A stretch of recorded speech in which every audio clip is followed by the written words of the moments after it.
Why don't we start around the room, around the table again, and everybody introduce yourselves, who you represent. I'm sure there's going to be a large TV audience out there tonight watching this week after week, so Mark, go ahead and start. Mark Driscoll, representing the CSU Alumni Association. I'm David May. I'm with the Fort Collins Area Chamber of Commerce. I'm Karen Wykenot, Mayor of the City of Fort Collins. I'm Ross. Go. I'm Ross Kniff, alternate from the Fort Collins City Council. Carl Wansbeck for the neighbors at West Campus. Jeremy Seibert for the East Side Neighborhood. Ben Morgan, Ram Club. Doug Brobst, Save Our Stadium Hughes. Jerry Shager, Fort Collins Police Services. Terry Pecora, Classified Personnel Council from CSU. Alan Lamborn, Neighborhood Representative from the Shealy Subdivision. I'm Ann Hunt, and I'm the representative from Shealy Neighborhood and the Wallenberg Park. And I'm Lisa Clay, and I represent season ticket holders. Mike Harms, Icon Venue Group. Tyler Shannon, Be Bold in support of the stadium. Scott Gerard with ME Engineers, lighting designer. Algin Williams with Populous. Roger Sherman with CRL Associates. Good. Bob McCluskey, Chairman of the committee. Go, Bob.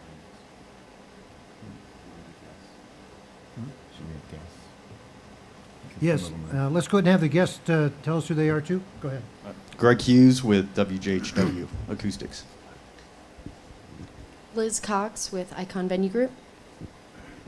Michael Short with the Downtown Fort Collins Business Association. Scott Sorensen, Kimley Horns, Traffic. Ted Richard with Kimley Horn.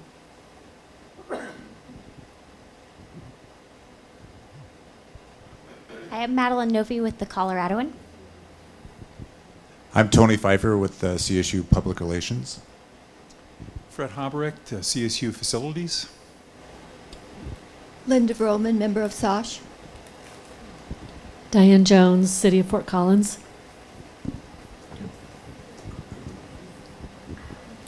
Okay, good. We miss anybody?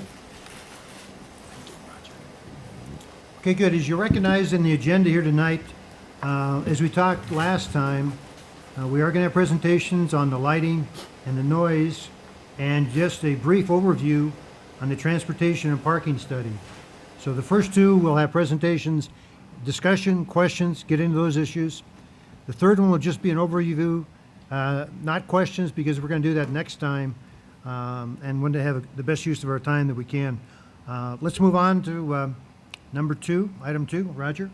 Okay, thank you. Just a quick, as the chair said, remember to speak in. You want to hear your voice coming out of the speaker. That way we know the system's picking up what we're saying. So just any follow-up items from the June meeting. The first, I want to go to Mike. Linda had sent me an email and had some questions on something Mike talked about or Algin talked about last month. So I want to follow up on that first. Okay. I think it stemmed from a question that you had, Mayor, about the, I think that came up, why can't we build a 20,000 seat stadium versus what we're looking at? So, and then I made a comment that 20,000 was too small. And that was based on the 10-year CSU student or average attendance that was from the feasibility report, which shows, in high years 20,000 or 30,461, and lower years 22,000 kind of. So the average for attendance at Hughes over that last 10-year period has been in that range. The hope with a new stadium is that invigorating the alumni, et cetera, and the community, and getting the attendance figures up even from those 10-year historical averages. So that was sort of I think there was two parts to your question of why can't we build a 20,000, and then so that's kind of where I was saying that 20,000 would be too small. And then there was a comment about expansion that I think got everyone's ire. And what my comment there is we as designers, we always look at, what is the what's the potential, if we design a stadium today, we have to always look in the client's needs to look at what if it wanted to get bigger someday. Never been a directive from CSU to us, But we always look at that. I mean, and just historically, not Fort Collins, but across, the NCAA, for schools that go to a bigger conference, like the BCS conferences, they like them to have bigger buildings than CSU currently has, and that was the only comment that I made, and it kind of was maybe made in the wrong context, but that was the comment. So, and that we always just kind of look at those things as we master plan and those kinds of things. I appreciate That you help? taking the time to answer that. Yes. Okay. It's build it here and make it grow. So we did with the city. Okay, thank you. Doug? I'd just like to follow up on that a little bit. I was out of the room when that exchange took place, and luckily, I really appreciate the fact that we were videotaping the meeting last week. It really is good to be able to go back and review, especially if you missed parts of it, to go back and review the meeting, even for the parts you were there. But my point is, there's certainly been a lot of discussion in terms of this stadium being in the area of 35 to 40,000. And yet the athletic director has stated many times that his plan, his goal for CSU is for it to be in the top, 20, 25 schools in the country. And I think anybody that knows about football, college football, the big schools in the country have stadiums averaging 80,000 capacity. So are we realistic when we're talking about an impact, and that's what we're supposed to be doing with this committee, when we're talking about the impact of the stadium, are we being realistic when we look at a stadium that's 35 to 40,000 if the goal is, and so much rides on making Colorado State a big-time football school to attract students and money and things like that? Are we realistic? Are we really looking at the impacts, realistic impacts of a stadium, if we're only looking at one that's half the size of what it should be in order to be competitive in what the athletic director wants? Doug, I've got a question. I don't recall that Jack's ever said he wants to have a top 20 stadium size. He wants to be ranked in the top 20. That's ranked in the rankings, national champion, the top, not the top 20 largest stadiums. He's never said that. That's not what and I didn't say that. I'm saying that he wants to be in the top 20 in schools. Ranked in the top 20, right. Okay, can you tell me a top 20 school that has a stadium of 36,000? Boise State, year in and year out. Okay. Yeah. So it's doable. Okay.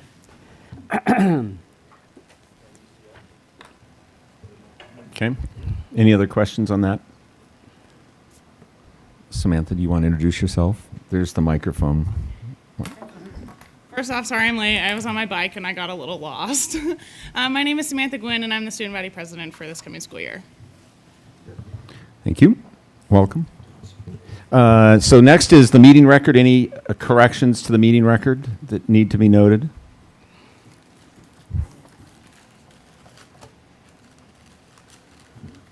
Okay.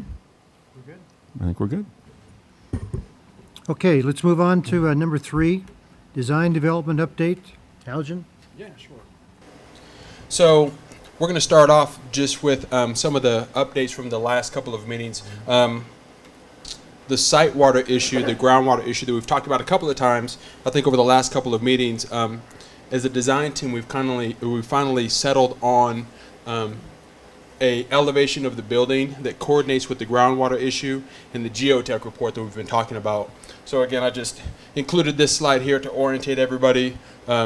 Stadium site, again, 25 over here, Prospect, Mulberry, and then a little larger into the stadium context. So the long and the short of it is, I think the last time I described 3 options for the elevation of the building related to the groundwater issue, depending on what information we got back from the geotech engineer.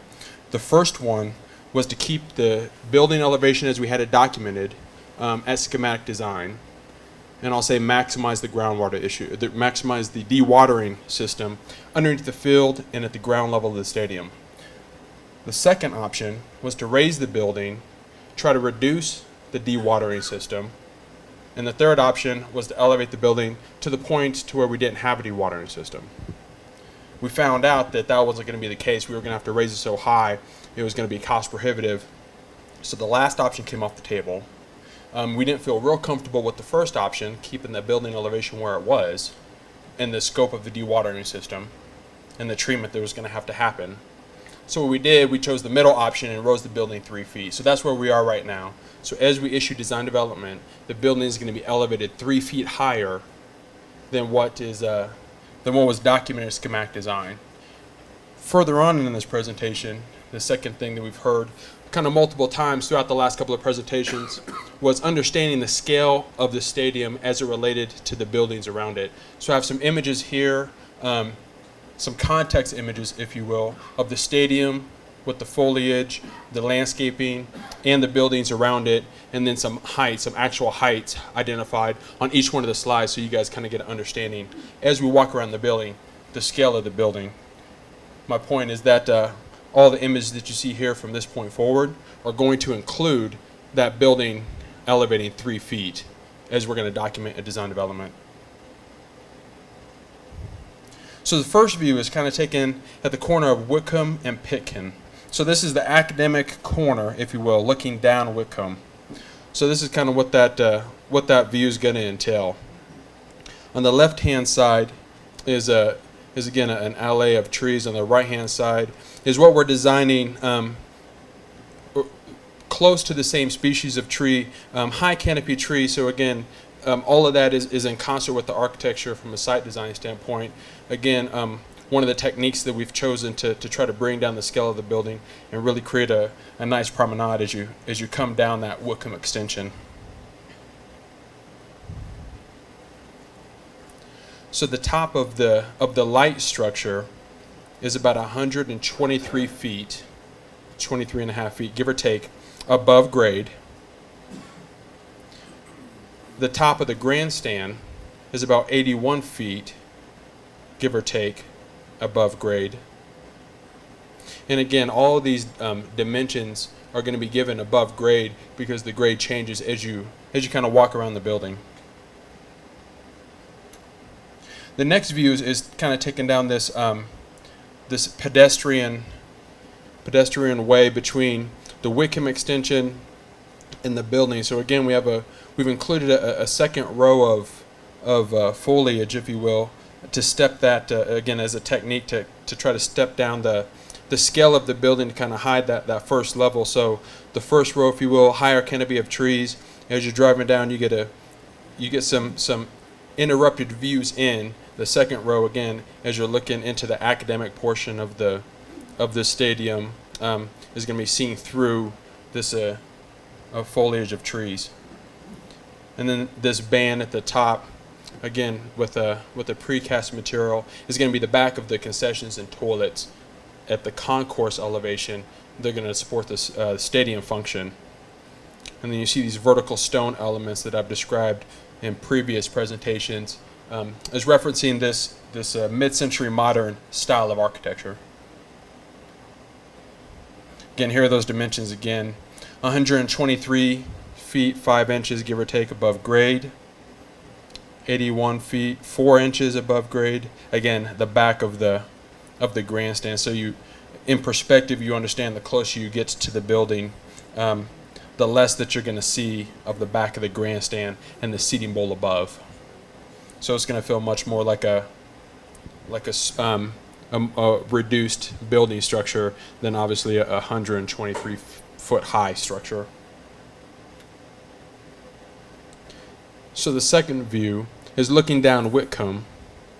The technique that we've chosen here where we could was we've taken Google Earth images and overlaid our stadium in the background. It was interesting to me to understand how much of the existing foliage that is going to remain, like in this picture, that's really gonna mask the stadium as you're kind of experiencing it, not only down Pitkin but down Whitcomb and Lake, that you'll see some of those views later on. So again, the top of the scoreboard in the background is about 94 feet above grade, and that dimension is given on the south side of the stadium, so it's really 94 feet, give or take, on the back side of the stadium. So on game day, the gates and the pilasters that you see in this image in the foreground would be open, and that's where patrons and students would queue out into a closed pitkin, so that pitkin really becomes part of the experience on game day. On the rest of the time, we had talked about opening up that north Great Green Plaza, if you will, to give back to the student population as a place to study or to hang out as an asset to the university. So again, this is one example of a design element that we've chosen to have open to the students and to faculty and to the community. The third view that we're going to talk about is over here, looking at the west facade down Pitkin. And it looks something like that. So again, a combination of Google Earth and our rendering program 3D Max. You see, as you're driving down, the west side of the stadium is really in the background. It doesn't look too out of scale as it relates to the housing elements on the left-hand side of the image, but even the left-hand side of the image, those housing elements are really covered up by existing trees. So again, we took a plan in Google Earth and located these trees that are relatively the same size. What housing elements are you talking about? I'm sorry? What housing elements are you talking about in the photo? You kind of see the peaks of them in the base canopy. The student housing elements to the left. And this technique is really used around campus. Early on in the design, we took a tour with the design review committee. So we've taken that to heart to identify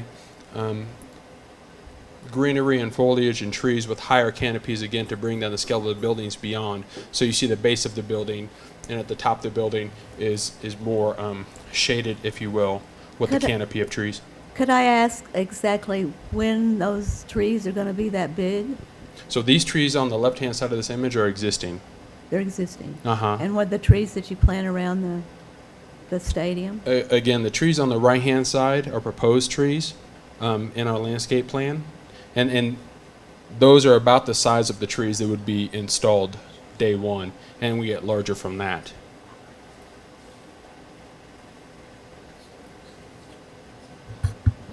Are these the images you brought us? I'm sorry? Are we waiting for any more, or is this a set of images? Are we waiting for any more images? No, I'm not done yet. Okay. So, yeah. Question, the buildings on the left, the existing buildings, how tall are they? You know, that's a good question. We don't have that dimension. We can get it for you. Okay. I'm not sure, but they're... I don't know whether this I want to is say going they're to... 4 stories. 4 stories? Mm-hmm. I don't know whether this is going to violate one of Roger's rules, but I was actively involved in the LDGS for years and years and years.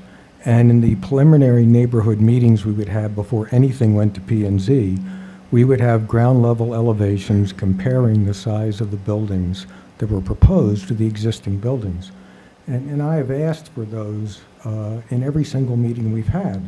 And the response to that is to give us another set of pictures that have no information on the size of the buildings next to them. This seems to me like willful ignorance.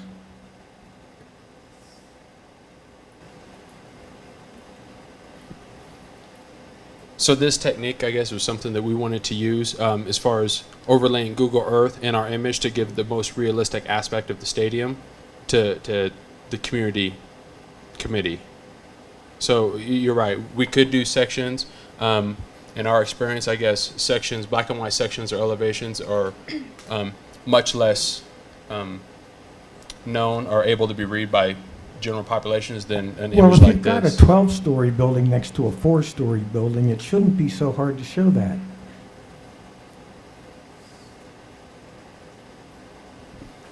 So again, we can follow that up. We can follow that up with black and white 2D section elevations of the 4-story buildings related to the west side. There's more If that's the information desire. on the scale of the stadium relative to the surrounding neighborhood in the light study, where there are a whole series of silhouette profiles about what you see from where.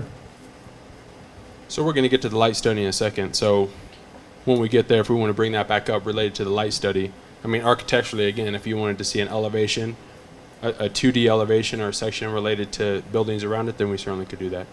I asked for that in the first meeting of this group. So again, I apologize if that was, I figured this was a better technique to use to try to describe the scale of the building. It seems like a better technique to use if you want to obscure the scale of the building. That's why I described it as willful ignorance. So we'll keep going and we'll get to the end and we can talk about that. Yeah. Are any of your drawings going to show the length from left to right of the stadium? You're showing height. Could you tell us what the length of the building is going to be? No, none of these drawings that I have in this presentation describe the length of the building. Can you tell us what that's going to be? Yeah, again, I don't want to throw out a number or give general numbers, so we can follow Why it up would with you a plan. not want to throw out a number on something as simple as the length of the building? Because I want to be as accurate as possible. I want to take the model, take the design drawings that we have, and give you an exact length of the building from edge to edge. Just a comment. I mentioned earlier about how valuable it was to have these meetings videotaped. And when you sit and watch the meeting, I watched it about 1.5 times. We're supposed to be here to talk about impacts. And it seems like what we're getting is a sales job as to why this stadium is going to fit for the neighborhood, for the city, for the area. Any questions we ask, tough questions we ask, the answers don't seem to be really forthcoming for whatever reason. I don't understand how we're supposed to determine what the impact of this stadium is going to be when we're getting this type of information. It just strictly seems to be in defense of the stadium. Would the 2D elevations, or would a section in 2D elevations around the stadium help that? I'm just talking about the overall process we're going through here. We don't know what events are going to be held at this stadium. So, as I said, and I off the top of my head, I can't cite specific. Well, for example, last meeting we were asking about what lead stadiums your company had designed and things, and you know it just wasn't an answer that was really forthcoming.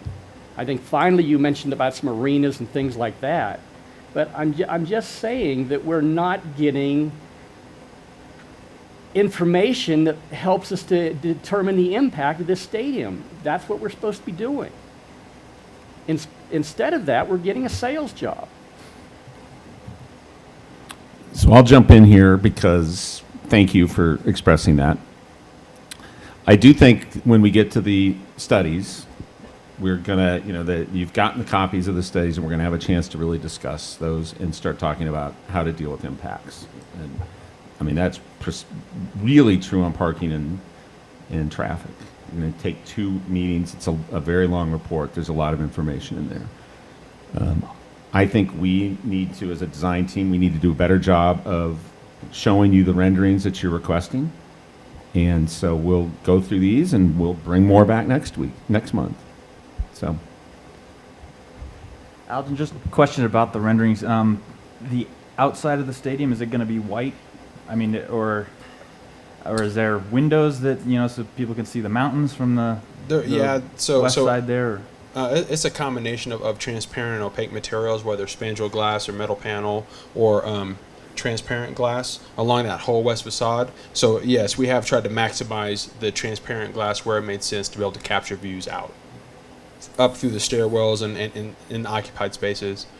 The opaque material is obviously located where the views out aren't aren't as desirable, or it's a bathroom, or maybe the back of a concession stand, in programmatically as you go up the building on that west facade.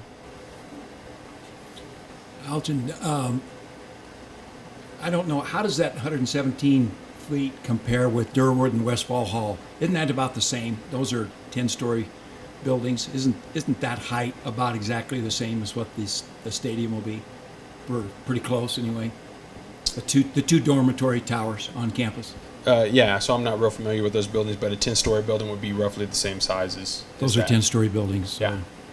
So Correct. For perspective, that's how high the stadium's going to be. Yes, for perspective, that's how high the stadium's going to be at that location. I have another suggestion.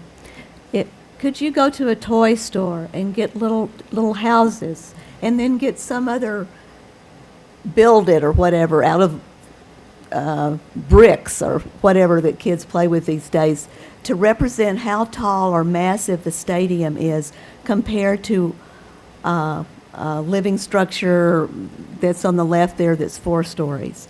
Because there it looks like that 4-story building is the same height as the stadium. I know it's perspective, but that's just how it looks because it's on a flat surface.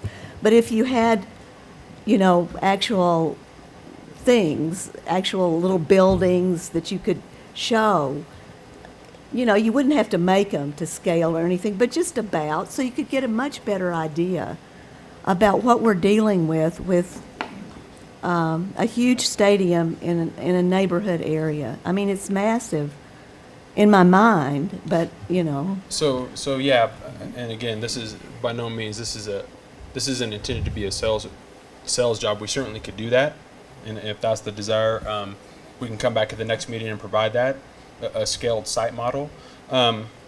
A technique like this, again, because this is truly how you're going to view the stadium at a pedestrian level around the stadium. Things are going to be in perspective. Taller buildings in the background are going to seem smaller because they are going to be in perspective across the parking lot. You're not going to experience this building all the way around. For example, in a site model like you described, or if you took a rendering 3 feet away from the building, looking up at the building, you're going to experience it much more, again, something like this, driving in a car or walking on a sidewalk. So that's why we chose this. But if there's another technique that we need to use, either a 2D elevation section comparison to other buildings or a site model, we're completely open to doing that. Well, I think if I was driving down that street in a car and I was driving by the stadium, I would get the full impact of how big it really was. I mean, I wouldn't need to worry about perspective or anything.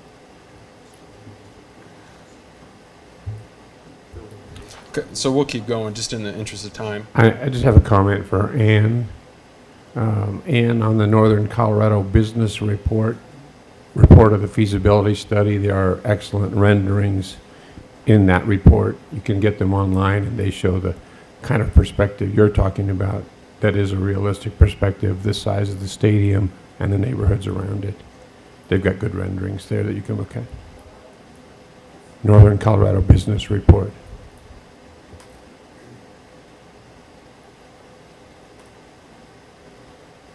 So the next view that we have is taken down West Lake Street.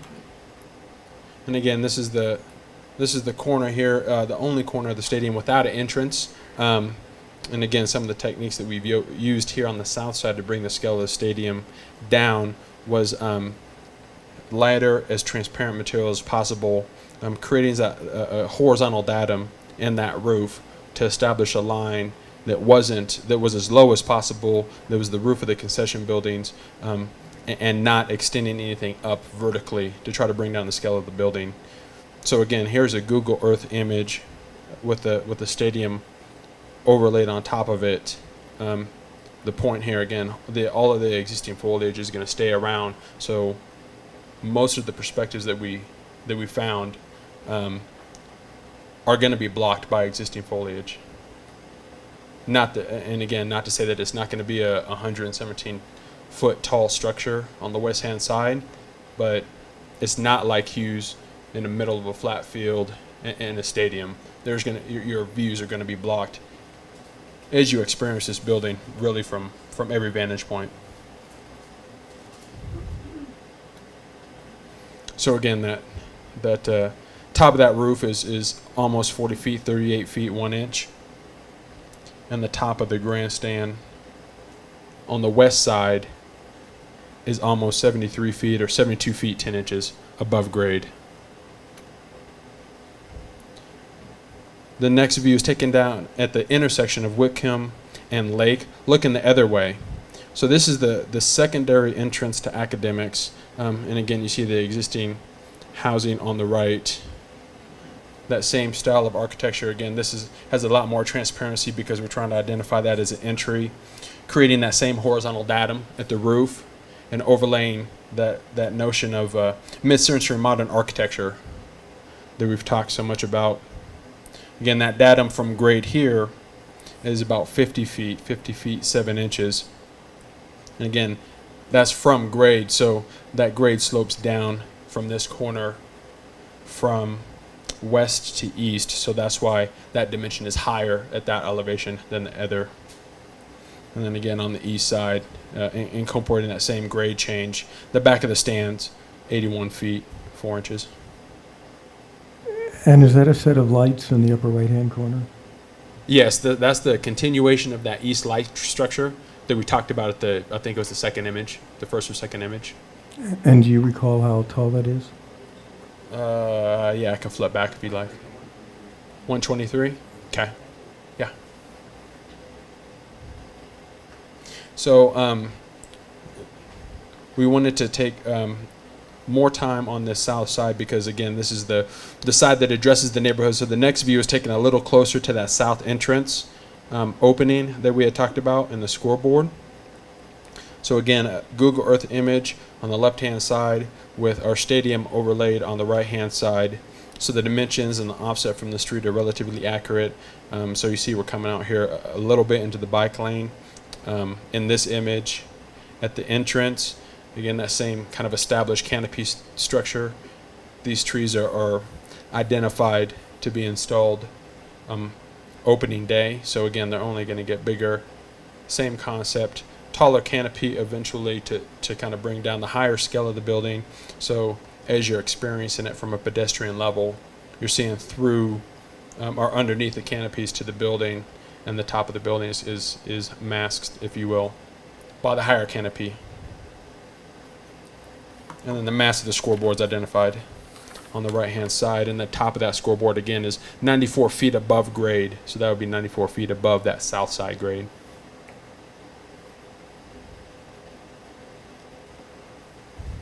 So even a little closer as you see the entrance on that south side. Again, the existing housing that we found in Google Earth. Again, those same techniques about bringing those walls and sloping those stone walls down and trying to add as much transparency and lighter materials as possible. Opening that south side up versus creating just a blank stone wall and kind of turning our back on the neighborhood. We've thought a lot about the materials, the dimensions, the offsets, and the shadow lines to try to make that as an inviting facade as possible. Did you hear the comment last month by Mr. Lamborn that the huge billboard of the Ram signal on the back of that scoreboard was really unpopular in their area? I didn't note that in the minutes of the meeting, so I just thought I'd bring it up. We did note that. Okay, good. Through the design process, we have been directed to locate some kind of graphic, and for a placeholder, it's the Ram's head on the back side of the scoreboard. So, again, what that graphic is, how large it is, how subtle it is. Is it a tone-on-tone graphic, a little more subtle? Is it a color change graphic that is a little more bold, is yet to be determined?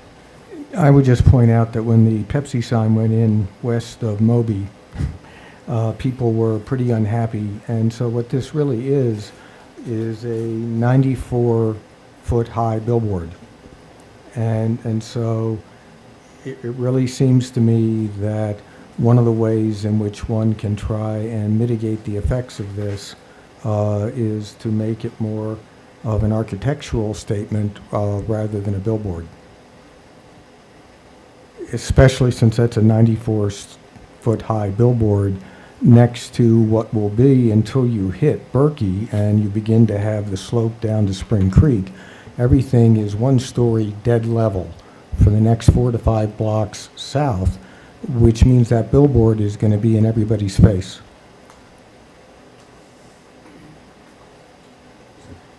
Algin, any way to do a ram head out of rock or something that might be aesthetically pleasing, or even some sort of mountain scene or something like that? Yeah, you Rams know, and- the graphic and technique and material on the backside of that are really endless. Again, what has fit in the budget at this point is some kind of graphic, whether it's a tone on tone or a different color or something like that. But yeah, the possibilities of what go on the back of that scoreboard are really endless. A lot of it's going to be budget driven. Excuse me, Algin, and I apologize if this question's been asked. I noticed in the minutes from the meeting last month that there was conversation, and you started the conversation tonight talking about groundwater mitigation, and was it studied to take the stadium? I know the groundwater's really high there, and maybe it's just impractical. Take it lower to mitigate the height, above ground, above grade. I'm sure there were maybe some studies to just say, okay, let's dig a big hole and not have it so high. You know, so we really didn't investigate, I'll say, maximizing how low we could go, just because if we were to keep it at the same elevation as we had it documented as schematic design, the implications just for that were going to be major. So obviously the further we pushed it down from that elevation is just, you know, every foot was going to be more and more and more mitigation. As well as maintenance for the university, long-term maintenance, and pretty heavy maintenance. So, no, we really didn't investigate that for that reason. Thank you. Uh-huh. Question is, we talked before, and there's been several comments about looking at the existing dorms and things around this location. If you measured the height, I look at the top of the tree up here on the left. Obviously, the more mature trees won't be right next to the stadium, they'll be outside across the street. Can you also get a height on mature trees on the boundaries of the stadium? Because I look up here and see this and wonder how much that will block the view of the stadium from the people up here. So can you, when you look at the height of the buildings, can you also look at the trees in the area? See what the height they are? Yeah, yes, we can. Obviously, it's going to be a lot more of an assumption of the foliage of the trees, but yeah, we'll try to get as close as we can. So I'm taking some notes here of things we need to come back at the August meeting with. One thing too, I think that would help is perhaps renderings off of like Prospect, because I think we're all under the understanding if you're standing in front of the stadium, it's going to be huge. But as you go further out, I think it's important to see the foliage and how much impact that has. And I think it, you know what I mean? So if you're driving down Prospect, 94-foot billboard may not be 94 foot with the foliage that's there. So maybe go a little bit further out with your renderings to give a better perspective of, you know, the size of that. Because again, we're all under the understanding if you're standing this close to the stadium, it looks large. But as you go further out, as you mentioned, I think it's less. So yeah, we have some less descript renderings, not so much Google Earth or foliage, and some of the light studies that we have of locations from the light study. So I would say at the next steps, at the end of this presentation, let's kind of revisit that if that's still a concern. But some of those views are very interesting. They don't have the foliage, and it's interesting how far back you go and what the stadium looks like and how it's experienced. So let's follow that up at the end. And then if we want to take additional views further out, different intersections, we certainly could.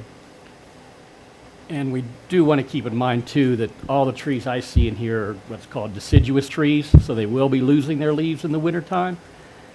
So there won't be the foliage to block the view many months of the year.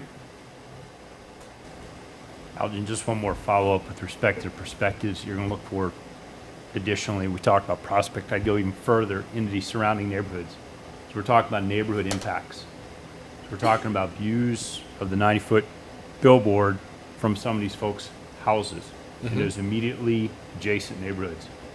So I think that's an excellent comment to do some of these perspectives in the wintertime with no leaves on the trees, from some of those outlying streets in the neighborhoods. I don't imagine any of the neighborhood people here are too concerned about the views from the perspective of a student. We get that. We know that what the building's going to look, I think, on campus. The concern is for the surrounding neighborhoods. Yes, we certainly can. So again, let's revisit that at the end of the next steps of the entire presentation, specifically the light, because we have some black and white elevations further out. So if those don't answer your question, then I would propose getting that site map and maybe putting some points of intersections that you guys would like to see renderings taken from, and then we'll go from there. I would say it would be easier, and you'll see what I'm talking about as far as the less descript without the trees. If we're concerned about the winter, I would say we do a technique like that, just so there aren't any trees, so you understand worst case scenario, leaves are gone on every tree if we assumed every tree was deciduous. So we'll wait to the end on that.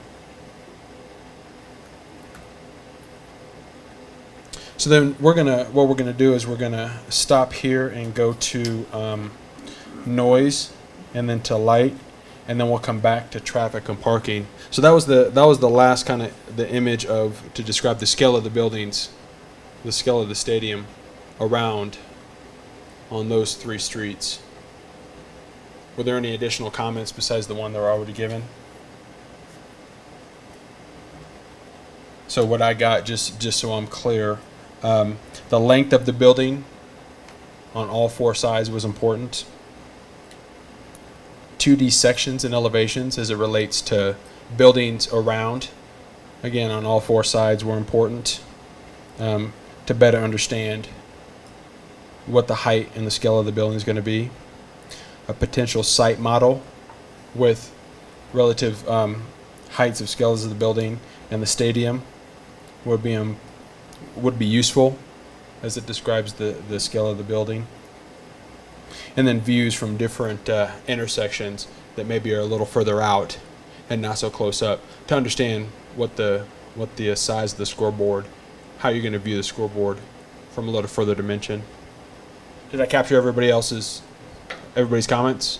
I just wanted to ask, see, Fred, if maybe you can make a comment. I know that there's been a lot of purchases of the houses that are kind of just to the left here, and if CSU plans on, what they plan on building in that area. I mean, if we're talking a one-story house versus a 4 or 5 story dorm or something like that, obviously the look from the neighborhoods is going to be a lot different. So, I mean, is there anything you know of that might kind of change our perspectives on some of that? Whitcomb Street, the east side of Whitcomb, CSurf is either purchased or has options on the 8 houses on the west side of Whitcomb between Prospect and Lake Street. So actually, this photograph or this image captures what CSU knows. So the redevelopment of Aggie Village North, where the cursor is, will be a combination of 5, 4, and 3-story buildings for apartment life, and that's about 980 units total. The building that is furthest to the west, right behind those 8 houses on Whitcomb Street, will be a 5-story building that is about, this is highlighted where there is between Center Avenue and Whitcomb, Prospect and Lake Street is the redevelopment parcel that I'm talking about, that we know what's the future is. There is also CSurf purchased land where the observatory development was, what the neighbors are calling the slab, and 2 other parcels. We have no plans for what those would be redeveloped, but we know what the Aggie Village North redevelopment looks like: 5, 4, and 3-story buildings. Were there any other comments architecturally, scale of the building? Sounds good. Then we'll hop to noise, and this is a good segue as Greg Hughes from WJHW comes up and kind of starts talking about the noise relative to the scoreboard. It's 94 feet, and you'll see, and I'll have him point out, in the noise study what the size of that scoreboard does to the noise impact. It actually helps it out as far as a mask to block the noise and funnel it back into the stadium so it doesn't bleed out. But from that, I'll let Greg talk about that. Thank you, Elgin.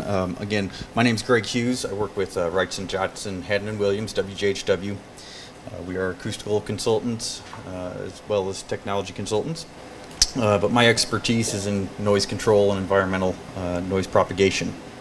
So that's what we're going to discuss next here. So our task was to look at the sound system and look at the community impact of that system as it is designed to date. We were to predict loudspeaker sound levels in the surrounding community. Also provide a comparison to applicable design metrics, noise ordinances and such to sort of help describe what the sound system impact was specifically. We also looked at discussing potential mitigating efforts, whether that be the design of the loudspeaker system or the building itself. There's a couple other techniques as well that we've been looking at, so we'll describe those for you. And the goal is obviously to minimize the sound propagation to the community, minimize specifically impact on residential properties. I'd like to start off very quickly just going through a few definitions of things that we'll be discussing tonight. Some things that will be pertinent to understanding how the noise is generated, as well as how it is propagated through the residential areas, sound blockage from the stadium, and so forth. The first part is sound power level. This is specifically related to how much energy is generated by the sound system. This is an energy issue, not necessarily how we hear sound, but specifically how we determine how much sound energy is being generated by the overall sound system. It's measured in decibels. Sound pressure level, similar, is a description of the fluctuations generated by the sound system, pressure fluctuations that our ear, the human hearing mechanism, ear and brain, interpret as sound and determines how loud it is from a perceived perspective. This is also rated in decibels, not to be confusing, but they're both the same, relatively the same thing, describing slightly different aspects of sound.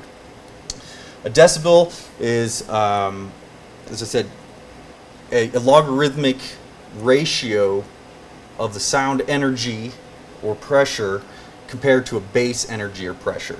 So it's a logarithmic comparison. The importance of that is 1 + 1 does not always equal 2 when we come to sound. 1 + 1 may equal 3 or 5 or a different number depending on how we add those different levels together. And that describes very much how we perceive sound. So if we have two sound sources that are the exact same level, you may only get a 3 dB increase, barely perceptible to the average person. You get 3 sound sources that are the exact same level, you get a 5 dB increase. Now that's a much more noticeable increase. But to get a subjectively doubling of level, or halving of level for that matter, you have to have a 10 dB increase or decrease respectively. So it's logarithmic. Do keep that in mind as we're looking at the noise levels that we've calculated and mapped out.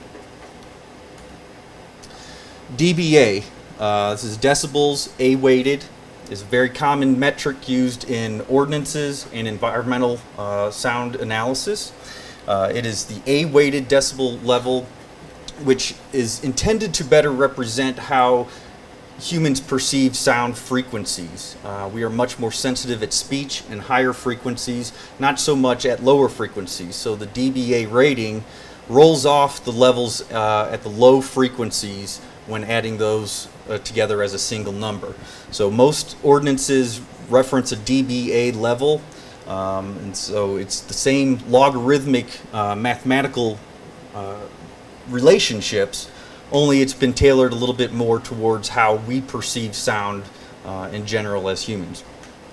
And just to give you a couple of examples of what typical dBA levels are for various, common household goods and such. The average home interior typically is in the 50 to 55 dBA. Now it can be significantly quieter when we turn off ACs, refrigerators, televisions, and so forth. It can get down in the 30 dBA range. But typically during the day, during active times, we're in the 50 to 55 dBA. Somebody talking at a distance of 3 feet will typically find that to be about 60 to 65 dBA. The importance of that is in speech communication. If you have something that's higher than 60 to 65 dBA, you will start seeing impacts in communication. People are going to have to raise their voice to speak over something. Commercial aircraft cabins, 70 to 75 dBA, it's pretty noisy. As you can see, that's high, and typically if you're flying in commercial aircraft, you have to raise your voice over engine noise and so forth. Vacuum cleaner, on average 85 to 90 dBA, a lawnmower maybe 95 to 105 dBA, depending on quality, size, and condition. We also will be talking about LEQs. That is the equivalent continuous sound level. And if you will, this is a single sound level that is the value equivalent to the same fluctuating energy over time. So if you will, it's like an average. We see sound fluctuate up and down over an hour period. If we took that same energy and reduced it to a single number continuous across that whole hour period, that would be the LEQ.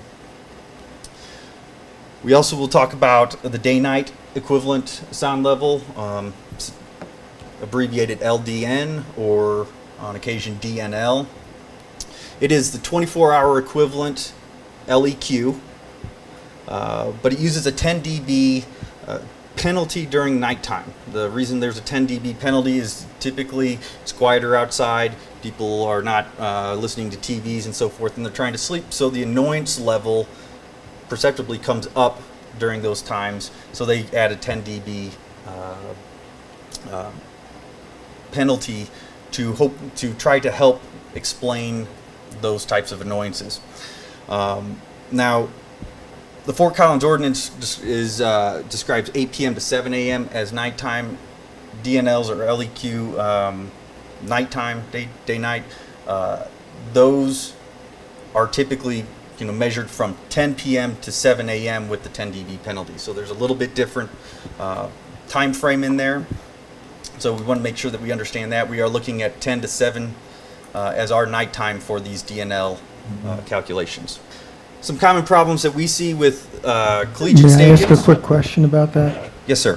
What's the logic behind that? I mean, I can understand the logic if it's to compare it to what's done nationally, but the lived experience in Fort Collins ought to be the requirements that Fort Collins has expressed, and therefore it would seem to me that would be the ambient level of background noise if the ordinance is working, that ought to be the baseline for experiencing the incremental impact of adding more noise. Well, that may be the case, and we can look at it that way. However, when we look at this from a strict definition perspective, if we're calling it an LDN, we are looking at the 10 to 7 being the penalized time frame. Okay, but we live in Fort Collins.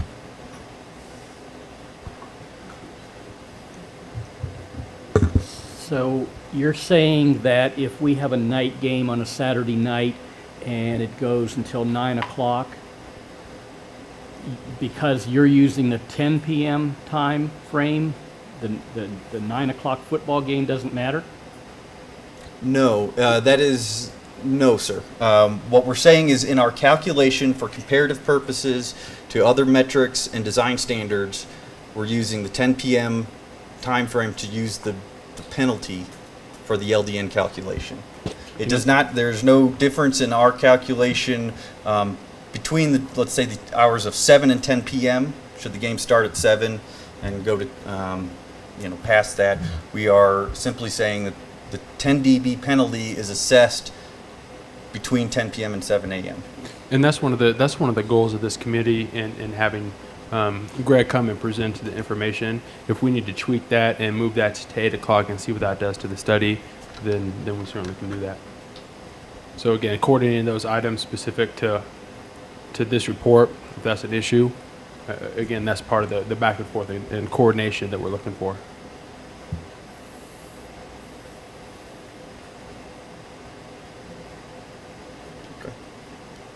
So common problems that we see at collegiate stadiums with sound.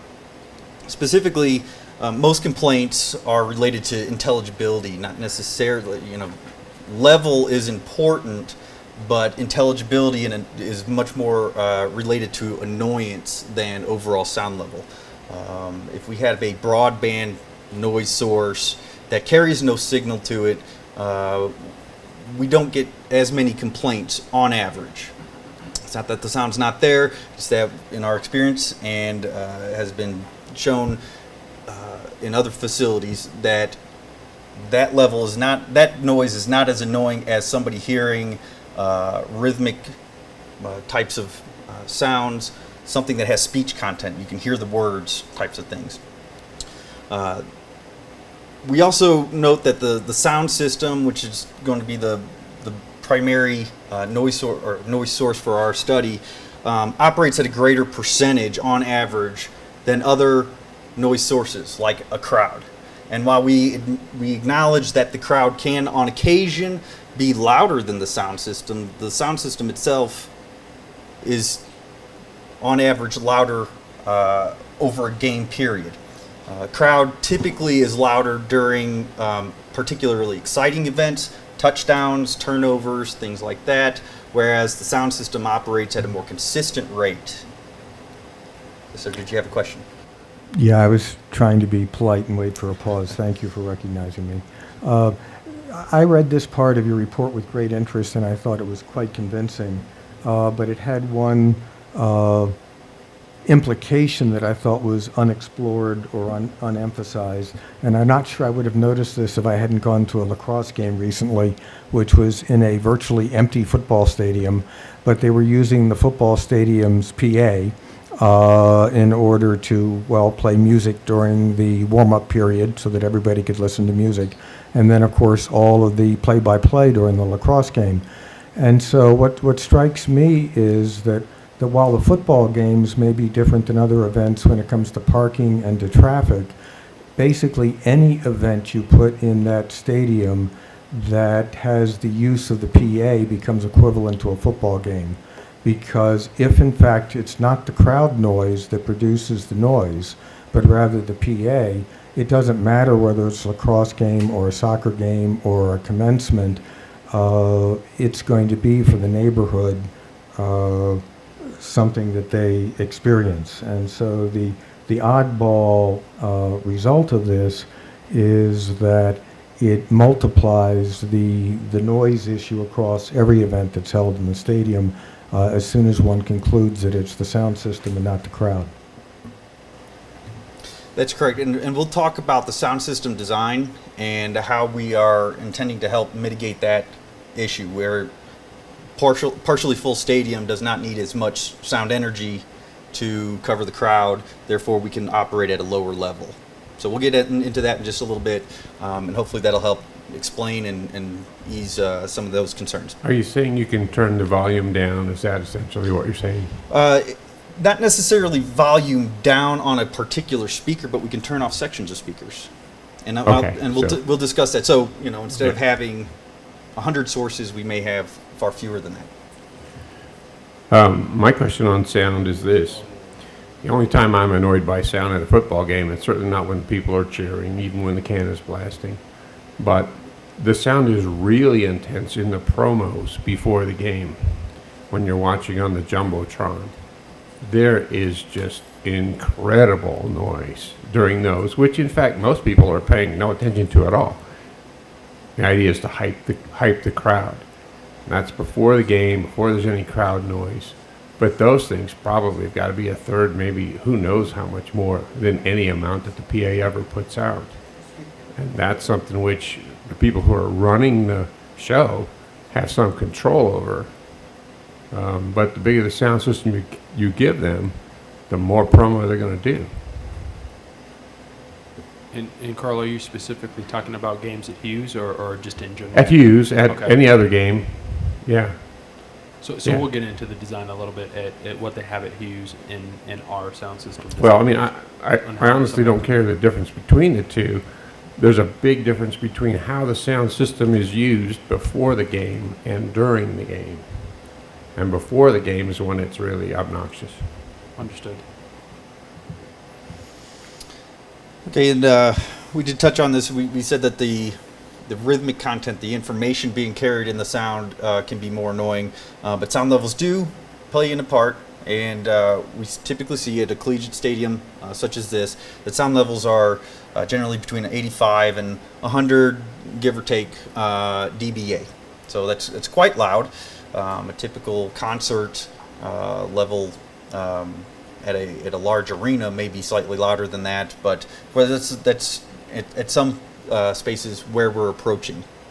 So definitely keeping levels down is something that we try to do to make sure that we mitigate any community noise impact problems.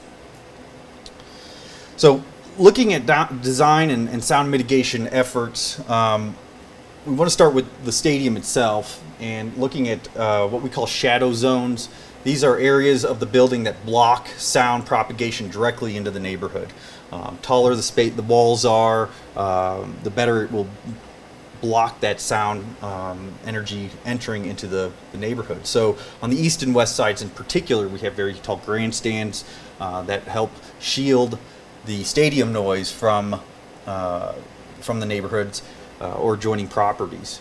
On the south side, we talked about the 90-something foot scoreboard. That too helps block some sound, but we do have some openings on either side that allow sound to go through. But the scoreboard itself does provide a noise barrier to shield some of the direct sound coming out of the stadium, which may be most important during certain stadium configurations than others.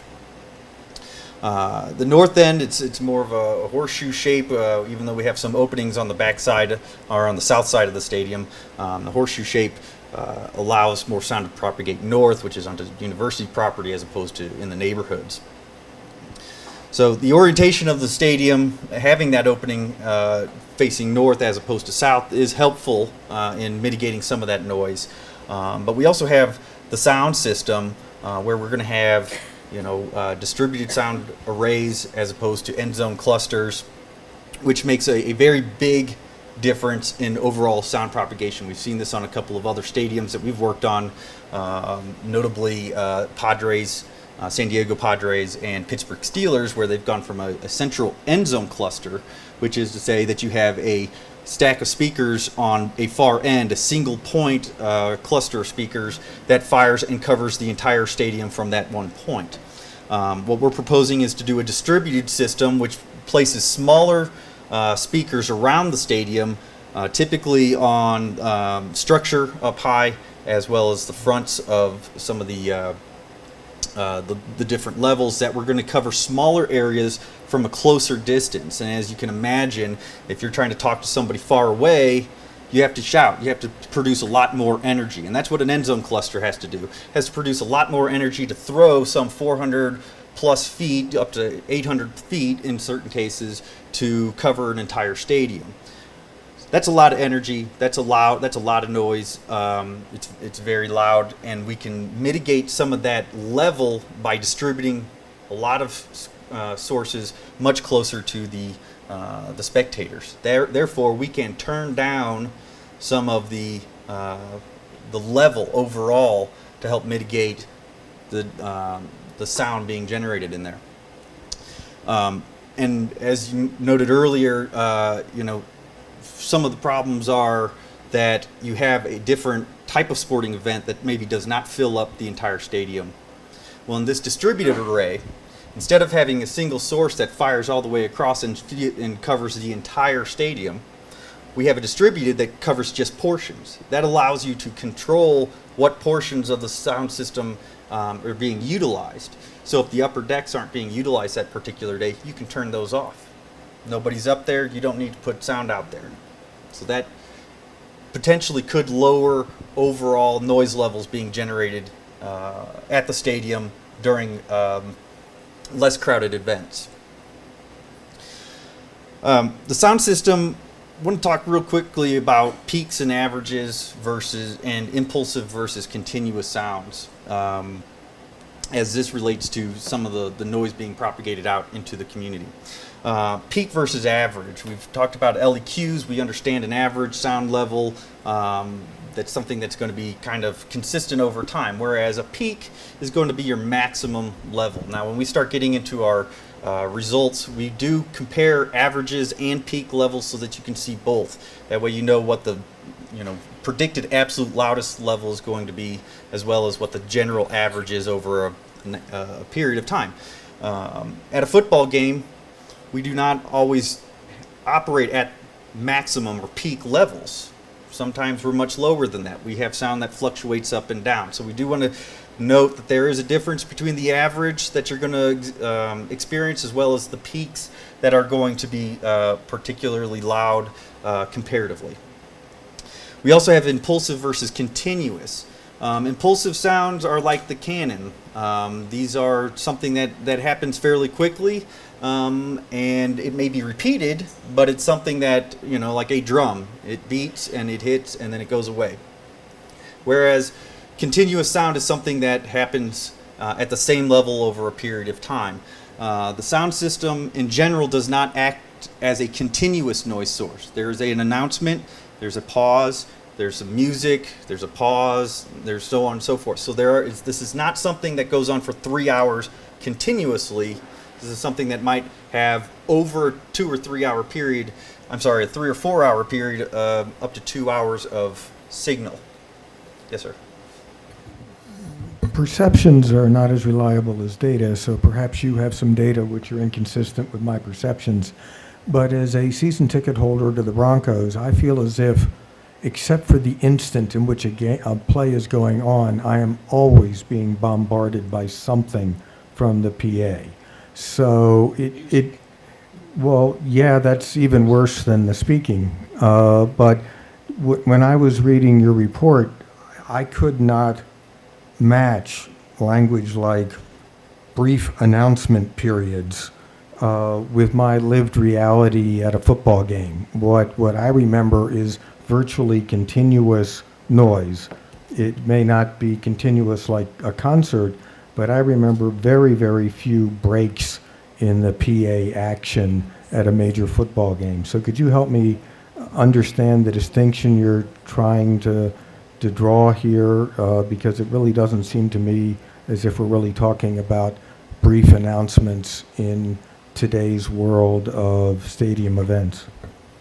Well, I think there is a difference in the pro level game and a collegiate game. Now, with all due respect, I've not been to a Broncos game here. I've not been to a CSU game, honestly.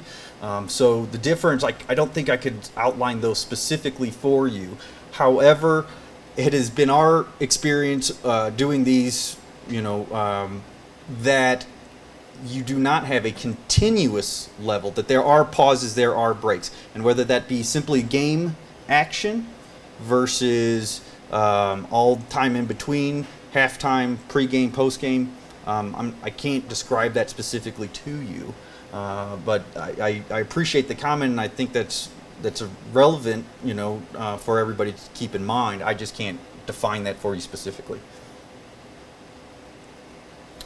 So the last part that we've looked at for sound mitigation is stage location during concert types events, whether that be a concert or some other type of flat floor event where we have speakers on sticks firing out to a crowd.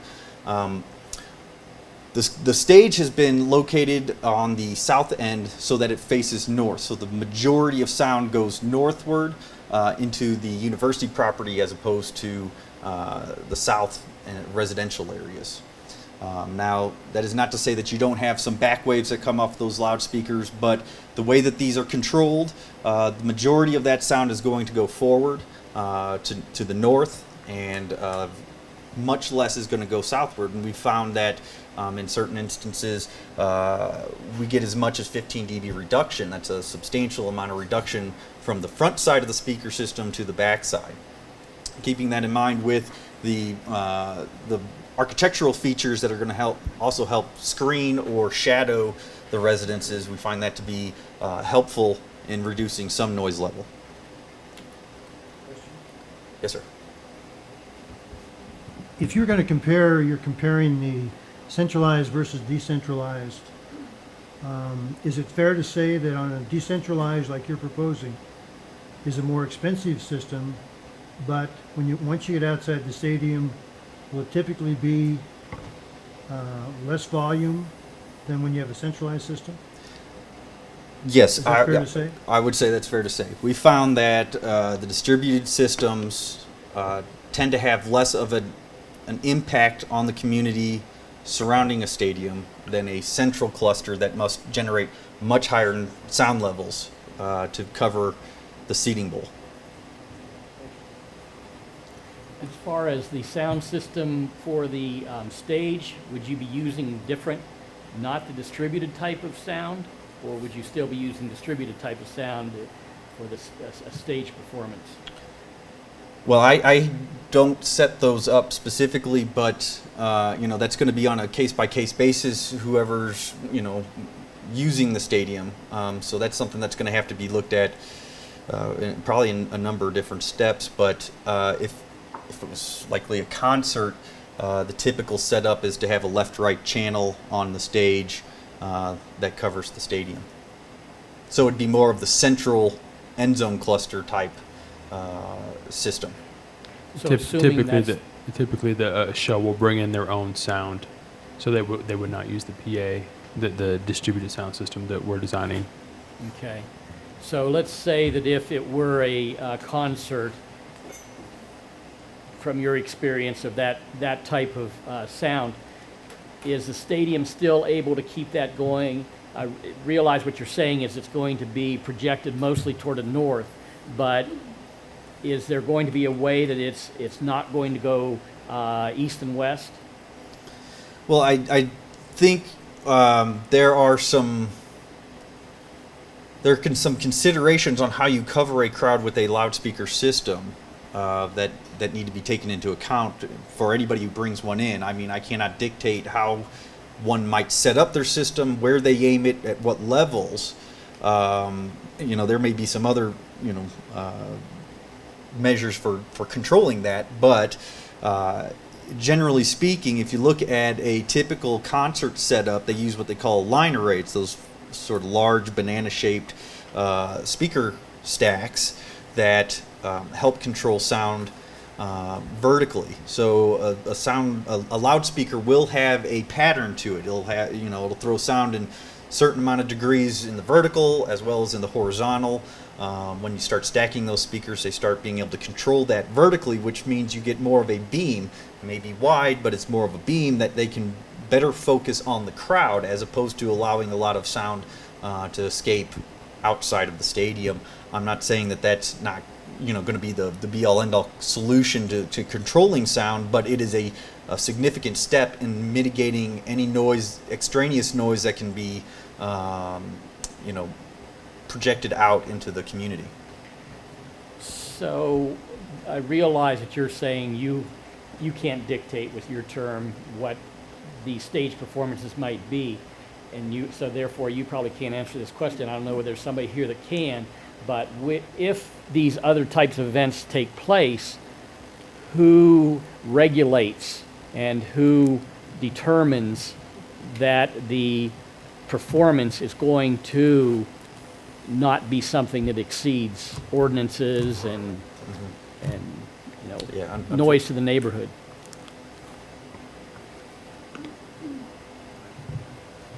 I think that's part of the ongoing discussions between CSU and the city of Fort Collins in the whole use, the use topic that's going to happen in the future, in the near future.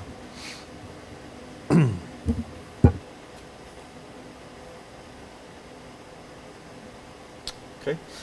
So now getting into the heart of what we're here to discuss, we're starting to talk about the environmental analysis, this assessment. What we did, we used a software program to help predict sound levels propagating out from the stadium using the proposed design distributed sound system. We used a program called SoundPlan. It's an industry standard prediction software and internationally recognized for its use in this type of assessment. And what it does is it develops sound contours to help describe how much sound projects from a particular source or series of sources out into a modeled environment. So the model is only as good as the assumptions and such that we put into it.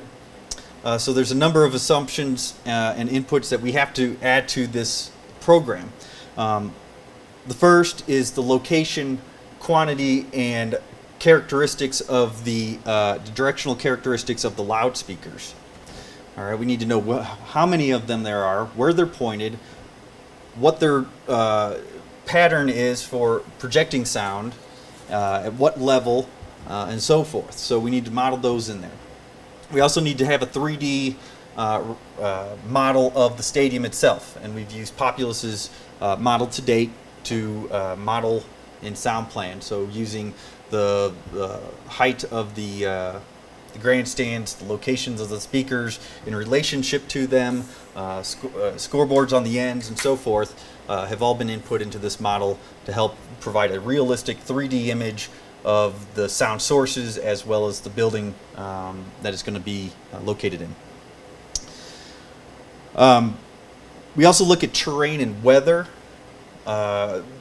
In this particular case, the ground is relatively flat compared to, we're not talking high berms, mountains, and so forth. We're talking about a relatively flat area, as well as weather conditions. You want to know, humidity, temperatures, wind directions, and things like that, so that we know if there's any impacts on sound propagation.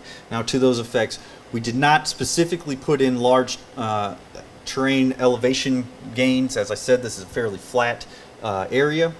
And as well for weather, we didn't model substantial weather fluctuations because the prevailing winds that we found in weather data were roughly 5 miles per hour. That does not have a substantial impact on acoustics, on the propagation of sound over distance. We would have to start looking at much greater wind speeds, 20, 30 miles an hour. So we do not see that as a substantial impact on how sound is going to propagate from this facility. And as we noted before, typical noise sound levels generated in the stadium at spectator seating areas is between 85 and 100, give or take, dBA. For our model, we put 95. We thought that was a little bit high, on the high average side, and that's something that we found to be an acceptable level. Now, remembering that a typical conversation occurs at 60 to 65 dBA. Once we get a crowd in there and they're cheering, we're probably going to see more of an 80 to 85 dBA level. So this puts us 10 dB above the crowd level so that the announcements can be still heard and be audible.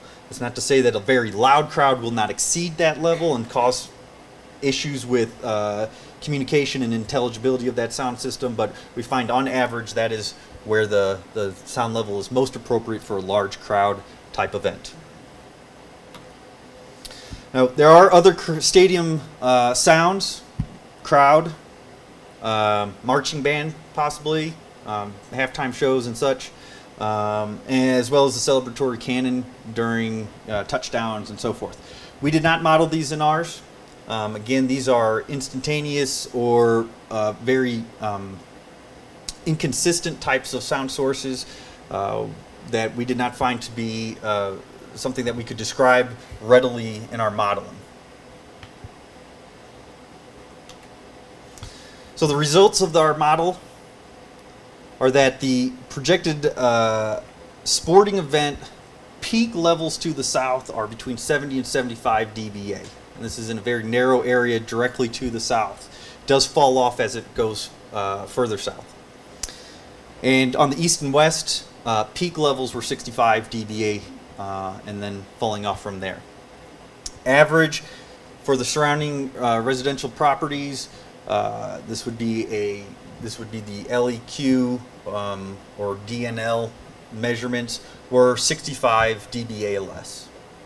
Okay, now probably the most useful comparison for the DNL measurement or calculation is HUD, which they have a level that they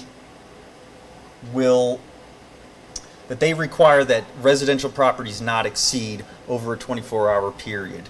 And that level is 75 dBA. We're substantially below that level, but our peak levels are still getting up higher. But HUD does not describe peak levels per se, just the average. But we do want to sort of compare those levels to something that would be, a regulatory type of number. Yes, sir.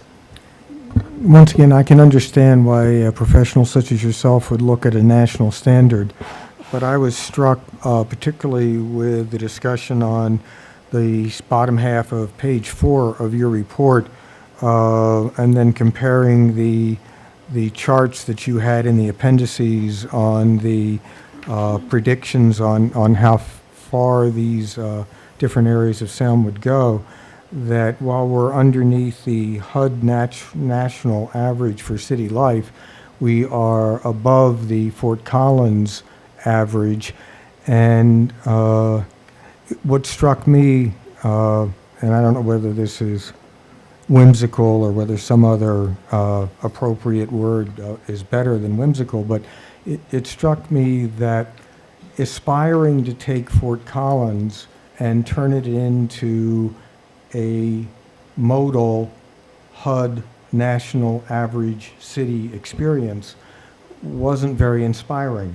That if Fort Collins is trying to do something better than an average city that HUD would come up with, why would we want to just beat HUD when that means we're worse than the Fort Collins thing?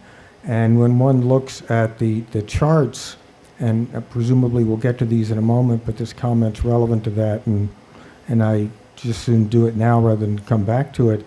We have got, in terms of the Fort Collins average, you have to go south of Drake before you get to the evening, which for Fort Collins is 8, the evening 50 decibel level. That line, even to the south, goes all the way down to Drake. And in the Shealy neighborhood where I live, it's in the 65 decibel area, which is 15 decibels on a logarithmic scale above the city's 50. And indeed, if you go to the north, you blow past the CSU property line on Laurel pretty fast, and I can't even see on the map that was in the hard copy that was distributed to us where the 60 and 55 and 50 lines are to the north. They appear to extend all the way into Old Town.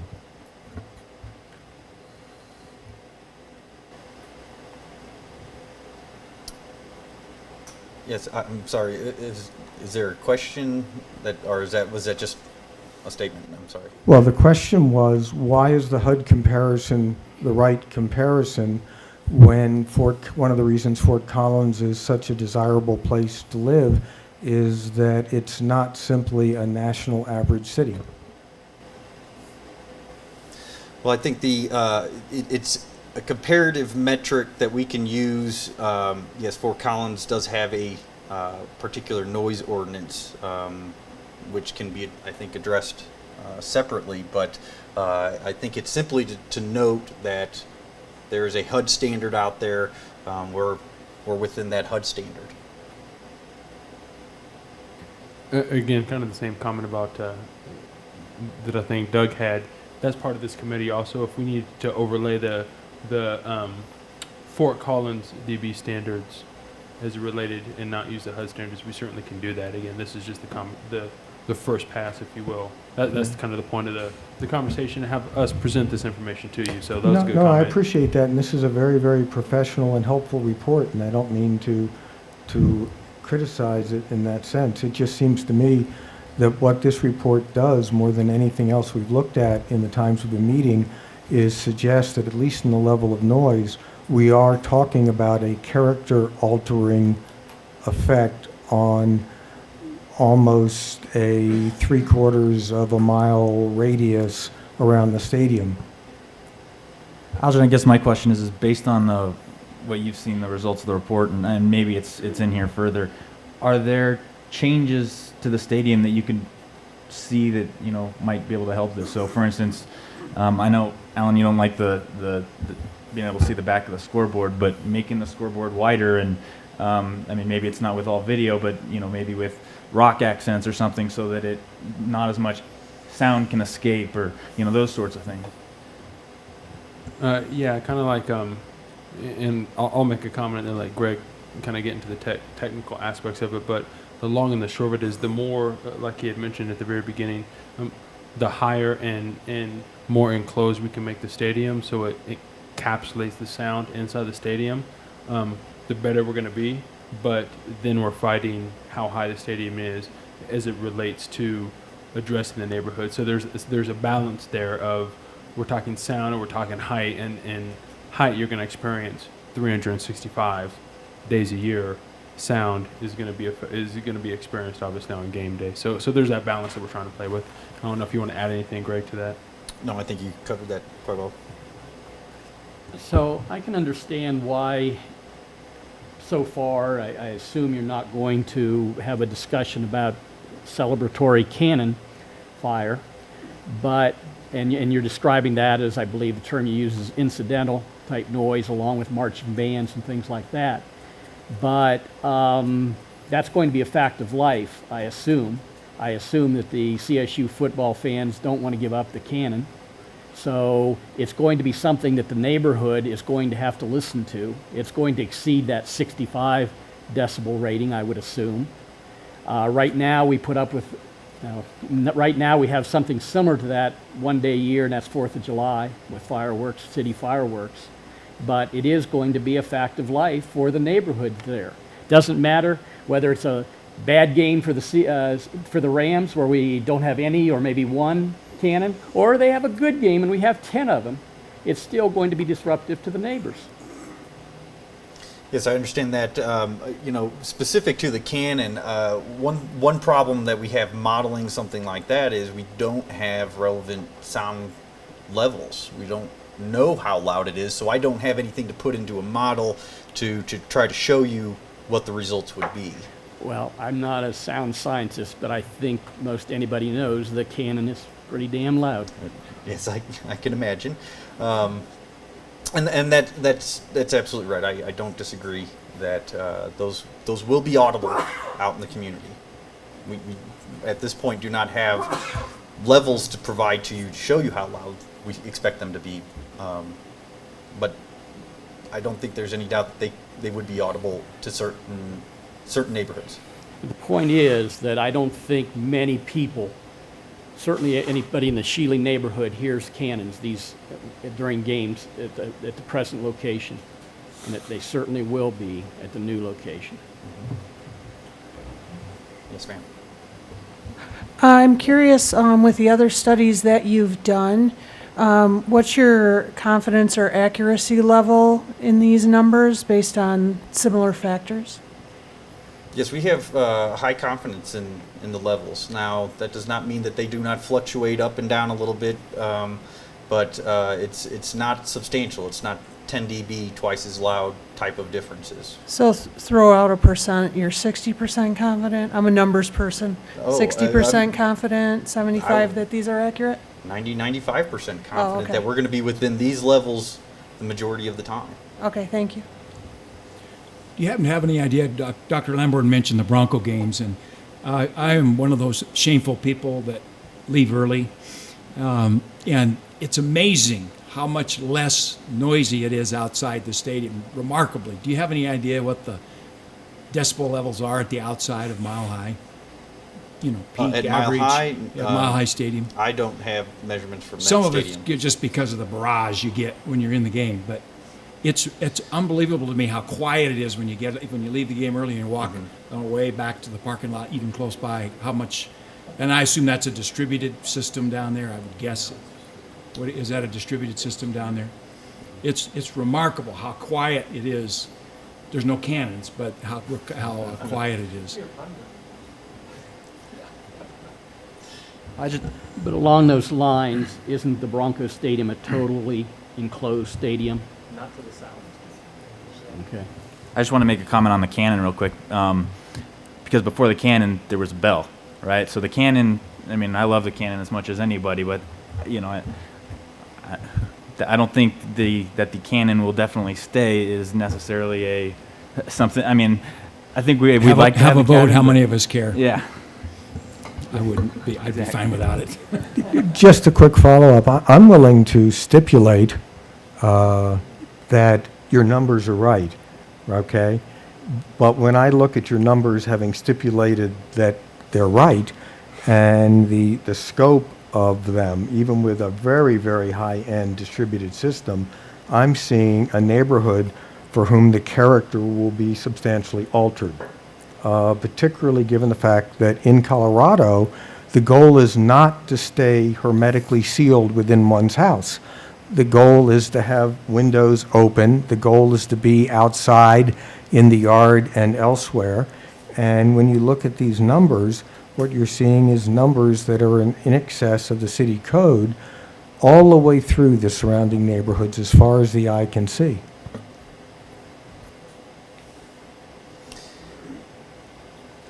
Yes, sir. Just to kind of put a human face on it, if that's the right term, but do I remember correctly that you said that 65 decibels is like somebody talking to you 3 feet away? Roundabout, yes. Okay, so for 3 or 4 hours, the neighbors are going to have somebody talking to them 3 or 4 feet away. That I don't know that I in can- that 65 decibel area there, which probably would be Shealy neighborhood, at least the outskirts of it. And to remind you again, these are, and this, I just pulled this graph up, showing the noise contours, just kind of giving you an idea. This is peak. This would not be the continuous 65 constant sound level. These are the high fluctuations. There are going to be lower areas as well. So we can also look at the averages, which is why looking at peaks and averages is helpful. Obviously, we're concerned with how loud it gets overall. But those are not things that happen for 3 hours straight. It's not one continuous droning sound for 3 hours. Yes, it does get that high. We readily admit that and indicate that on our maps. But we also want to note that the averages over this period are also lower. So, you know, I don't want to characterize it specifically as for 3 hours there's somebody talking to you at 65 dBA. And this is if you're outside, right? So in your house, I assume it would be blocked pretty significantly. Yes, and I'll talk about that as well. I think in the terms of the distributed materials, the 24 hours DNL average prediction shows that the 65 line moves maybe 1 block north in the Shealy neighborhood from the peak. This doesn't seem to match either of the maps that were in our packet. How does this differ from the two? I'm not. I'd have to look at the maps in the packet. Honestly, I haven't seen those. I think the packet he's referring to is the study, is the original study. The study that was issued in the meeting minutes. I think the study that you sent out last week. Okay, well there was some middle to end of last week. Right. Yeah. So I know that there were some refinements in the sound system, speaker locations, as well as some level, changes. I think there was also, and I'd have to look at the model specifically, talk to our designer who put those into the models, but I believe there was also some minor tweaks to the building itself. So this map that you have here is the most current? This is the most current, yes, sir. Yes, and we just did this at the end of, I think it was last Thursday, end of last week. And for comparison's sakes, Do you have any studies that show like what traffic noise is on Prospect, for instance, 365 a year versus this that would happen 6 days? Because I'm curious between like, cars backfiring, motorcycles revving their engines, you know what I mean? So Right. I think that would be kind of useful to see that this may not be any different than what it's like experienced traffic from 4:30 to 6:30 on a Wednesday afternoon. Well, and no, I don't have specific numbers along any particular streets in the neighborhood. I can talk what a typical neighborhood level might be. There's a lot of different noise sources out there. Car traffic can be anywhere between 55 and 85 dBA, depending on a slow street, heavily traveled highway, loud trucks versus quieter cars, types of things. Tire noise and engine noise is typically the noise sources that we deal with in those areas. If I were to say that you would find an average, just having been around town today, I would put it anywhere between 55 and 65 dBA on average. But I can't, back that up with numbers at this point. It is the case, is it not, that in your introductory remarks you pointed out that in terms of the annoyance factor, what was really critical was whether you were hearing things that were distinct, and particularly the spoken word and music, rather than simply sort of white noise. Yes, true. And it's things that stand out above typical nature. A motorcycle going by is going to be far more annoying than a quieter Prius, that may have more broadband type of sound. Just looking for some education here. So as far as if you lived along Prospect, your typical noise on a Saturday afternoon is going to be at a certain level. Is that going to mask the noise coming from the stadium, or is the stadium just going to add to that level of noise? It depends on source. I would say that crowd noise is probably going to fall, it may be audible, especially loud cheers, more so than typical ambient levels in the neighborhood. However, louder announcements, the cannon, portions of marching band performance would add to the noise level, to the community sound that you hear, and it may stand out. We would have to know specifics about the average level in the community to make a more definitive statement, but likely if the crowd noise and the PA and everything else happening at the stadium is at or below the ambient level, it's not going to add substantially or stick out to a resident. However, if it is substantially higher, it will be audible. It will carry, if it carries content, it could be understood. So what we're looking at here is a map showing the peak or maximum levels.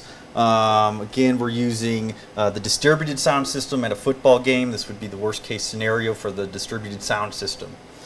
All speakers on at 95 dBA, okay? Maximum. This is the peak. It's not the average. We're talking about the loudest that we predict in our modeling. And as you can see that, yes, the sound levels are above between 70 and 75 immediately south of the stadium. And they do fall off from there. Now we do get some good, especially to the east, some good shadowing from the press box areas. And then not so much, but still a bit to the east side where it's a bit lower.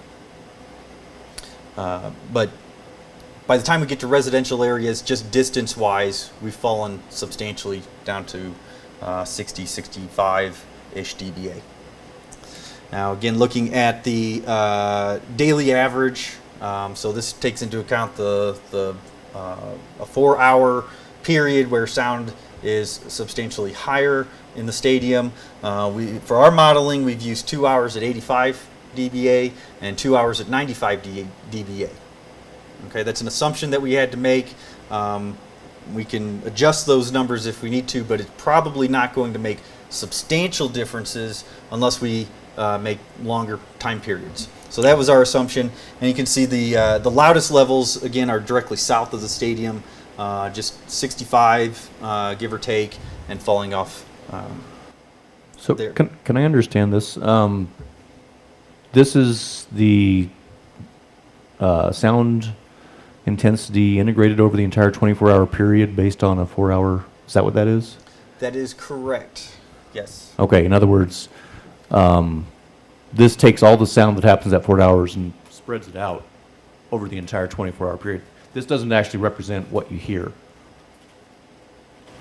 at any time. It would be the average over the 24 hours. In other words, you never actually hear this. You don't hear the average. It's like 2.3 kids. I don't know that you. I guess it's a. Except coincidentally, occasionally. Right. Exactly. I mean, I think that would be the case in most fluctuating sound levels, that you would occasionally pass that level.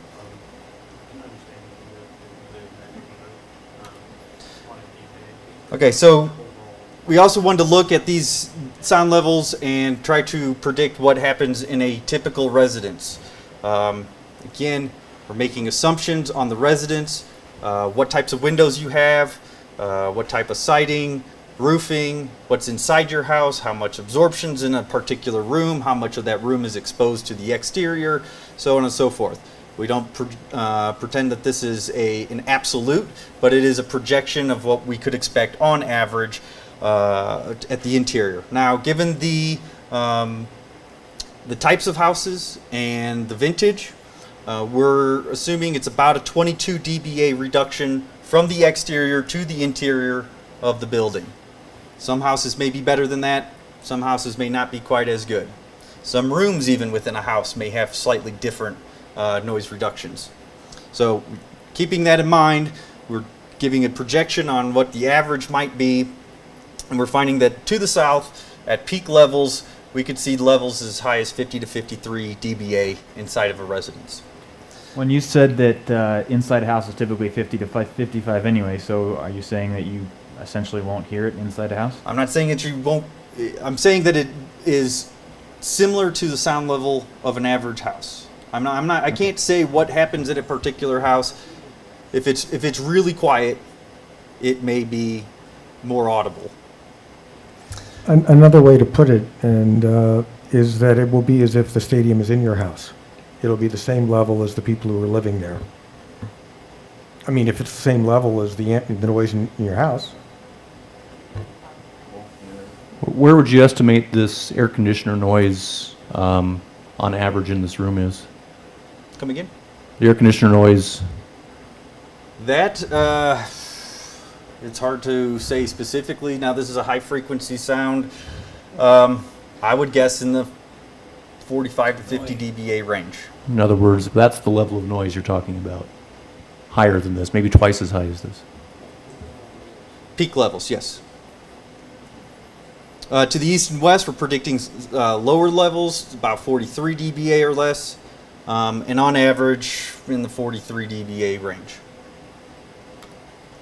So, just to summarize, we didn't touch on, there was some comments about Hughes Stadium earlier, but it's going to be similar to what we experience at Hughes Stadium. Understanding that that is in a different neighborhood, that is something that I think people can relate to in town, understand on a game day.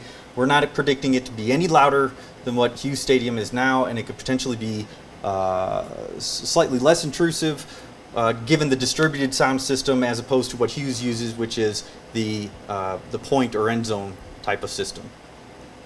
So the design of that sound system, the design of the stadium, will help minimize the propagation of sound, but it will be audible in the community, especially immediately adjacent and to the south. We found that the sound levels are below HUD recommended levels for residential areas, and that interior levels are below typical, for most areas, typical interior noise levels. There are areas that it would be higher. So just, can you make one more point? All of these numbers that you're referring to, Greg, refer to the system that's designed to the distributed system now. Can you give an understanding of what a cluster system would do to those numbers? Would they double them, triple them, a factor of 0.5? Again, thinking of it on a dB scale, it's we're not going from 50 dBA to 100 dBA. We'd be going from, and I'm just throwing out numbers. I'm not specifically referring to any area or anything else. If we did, go from a distributed system, there could be areas that might see 10 to 15 dBA higher just because of the way sound is projected. And we'd have to model it, and depending on which end of the stadium you put that sound system on, we could have very varying impacts on different communities, different neighborhoods. But if I were to look at it just in general, I would say that we're looking at 10 dB or more reduction just by using a distributed system. Better control of the sound into the stadium as opposed to letting it radiate out into different areas of the community. Thank you. Yes. So I assume we're going to be getting these updated maps at some point. Okay. The other thing, would it be possible, you showed the 24-hour average, which I still think is not really a significantly interesting number, but would it be possible instead to show that as the 4-hour average? During a game, this is kind of the average sound level that you would see. And just as an estimate, I would guess it's about 6 times, so maybe about 23 dB. The simple solution to that is, since what we did was basically 50-50, 95 and 85, use the peak levels at 90 and knock 5 dB off all the so that would kind of represent what the average sound level roughly. Roughly, yes. That would represent the average of a 90 dBA source continuous for 4 hours. So that would be a useful chart if we could get that. And then the other thing, kind of editorial note, I agree with the people that the comparison for Fort Collins is not the HUD comparison. It really is the city code. That's what people are accustomed to. And despite the fact that, yes, we do have some places that existing kind of violate that, people knew that when they were moving in. This is a new and different change. So I think having that comparison to the city code would be useful. And so keeping the 50 and 55 dB lines in there as recognition of where that is very useful. And I'd just like to make the suggestion again, and I'd like to hear Alan's thoughts on that, of seeing if we can make the Jumbotron larger, or even, if you got to have a wider spot for ads on the site or something, just to help block some of that sound from going to the south a little bit more. Well, that's a good question for the community. Would you rather see a larger scoreboard, or would you rather see a smaller scoreboard in the sound levels that we have? My question now would be is, we're assuming the only mitigation technique is a larger scoreboard. Have we exhausted all opportunity on the sound system to reduce sound transmission? Well, I think there are some possibilities there, but the concern is that we have to distribute sound evenly across the spectator seating bowl. And there's only so much that we can do to eliminate sources and locate them in certain areas that are going to minimize sound propagation outward from the stadium, but also provide the appropriate sound levels within the stadium. I mean, short of giving everybody headphones that directly produce a sound into their headset, we have to have some sort of distributed system that's going to generate that sound. I don't know that there's much more that we can do with the sound system to mitigate community noise issues. I mean, we'll certainly always keep looking at it, and if we can find a sort of the magic bullet, if you will, to mitigate sound levels, we would certainly pursue that. I'm not necessarily asking for a magic bullet, but as design professionals, I'm suggesting that there's probably not just one technique or response to mitigate the noise concerns the communities have. Perhaps it's sound absorbing material, different ways for your design to reflect that sound, other techniques in terms of sound system. I'm sure there's about 100 ways to skin the cat. I would just ask the next time this group comes back and meets, there'd be some response to that. And the answer is not simply just making the building bigger to contain the noise. Could you provide the actual dimensions of that billboard when you provide the other dimensions? Sure. Thank you. Could you even add stands few more stands in the corner? That's another, I don't know how much that would cost versus, making the billboard bigger, but I think that's another possibility. I don't know. Yeah, no, we can certainly do an investigation of what architectural features could be added or changed to the current design to mitigate sound if that was the ultimate goal. Intuitively, it's going to change the form of the structure and probably get larger in general, but we certainly can take a look at it. Maybe there's something we haven't thought of. And again, Does the part of this the size committee. of the crowd change how much sound is absorbed and not lost? It certainly would. People in general are very good at absorbing sound. So, the more crowd there is, the more that sound is not going to be reflected off of stadium surfaces, seats and risers in particular. So if you had a really small crowd, could you turn off some of those speakers? Right, and we talked about that earlier. We did mention that with a distributed sound system, you could pick and choose which sections that you wanted to cover, as opposed to the point source, which covers all of them from one spot. You can't turn that off. You just always have to use it. So, smaller crowds, we do expect that these levels wouldn't be as loud.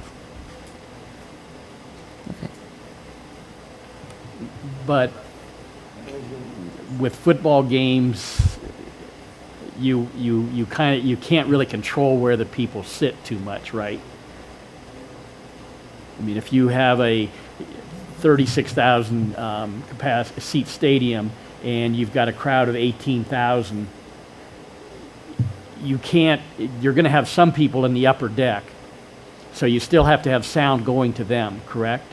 Aren't you referring to a type of event where you can control more where the seating is? Certainly, that would be an administrative control on who gets to sit where. If you have an event that you anticipate to have significantly fewer spectators, you may concentrate them on, in the lower bowl, maybe on the east or west side or something like that. Whereas, if it's a football game and it's going to be 80% capacity, you would likely have everything on. The football games we have been using as our worst case scenario for these analyses. So the administration could say, if, at a certain time after the game has started and it's enough time for people to come, then everybody can move closer or down. They used to do that for the women's professional basketball games at the Coors Event Center. It was really nice. It seems to me that the easiest solution would be just to dome it. And having said that, is not a cupping action a deterrent? I mean, cupping in is a sound deterrent from spreading out? A design element? When you say cupping, you're referring to like canopies or some kind of structure? I'm talking rather than a stadium that does this, it does that on the edges. Okay, yeah. Like, so architecture, we would refer to that I as mean, some kind of that canopy is a structure. technique for keeping sound in? That would be one option to mitigate the sound, to keep the sound, to mitigate it to lower levels, yeah. Just a piece of information.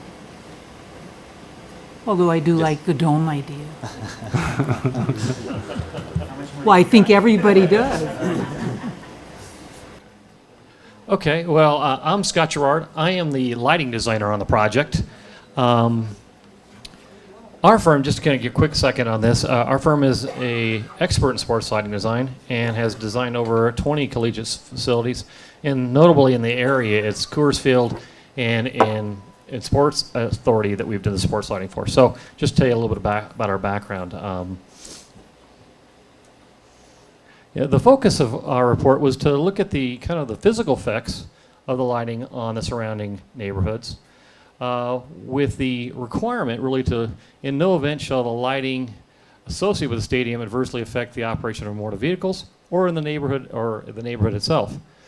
And looking at our goals were to kind of keep below 500-foot candles 200 feet away and keep a glare rating of 40 or less. So I will go through some of the kind of the language of lighting next. One of those languages I'll use a lot is called foot candles.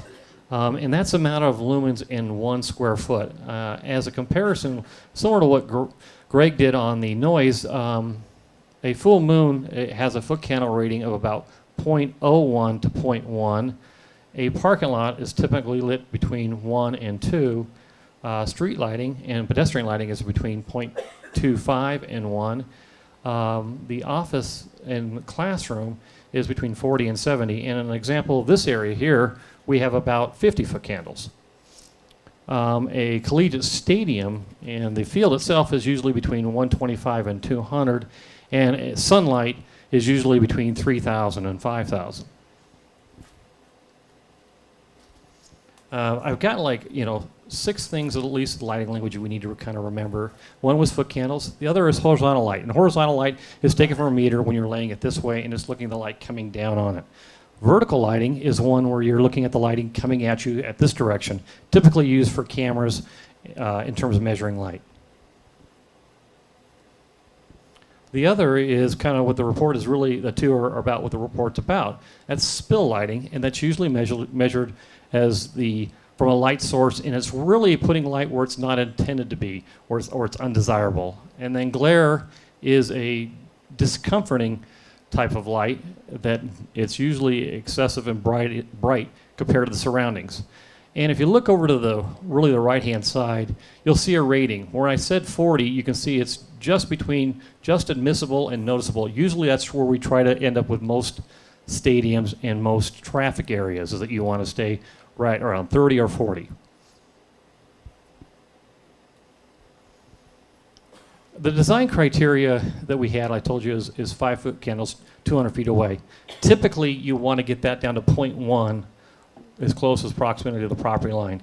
And when we get through the report, you'll see that we're at 0.1, no further than definitely a block away, but that's where you want to drop off, and that's what we always look at when we're doing sports lighting. And keeping a glare of 40, like I said, is an important aspect. In no case is the spill or glare in any of the calculations higher than hues. As we'll talk about the difference in hues, you can see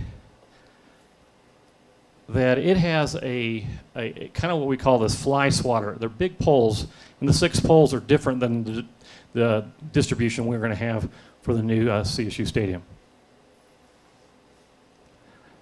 When we look at sports lighting, we kind of compare it to other facilities, and typically that illumination level is around 200-foot candle horizontally, and that's really kind of based on the broadcasters. The broadcasters drive it because they want to be able to see and have really a shadowless environment, and so do we all. We all look at TVs and we go, this is what we want to see. We don't want to see a lot of dark shadows on the field because we can't see the players.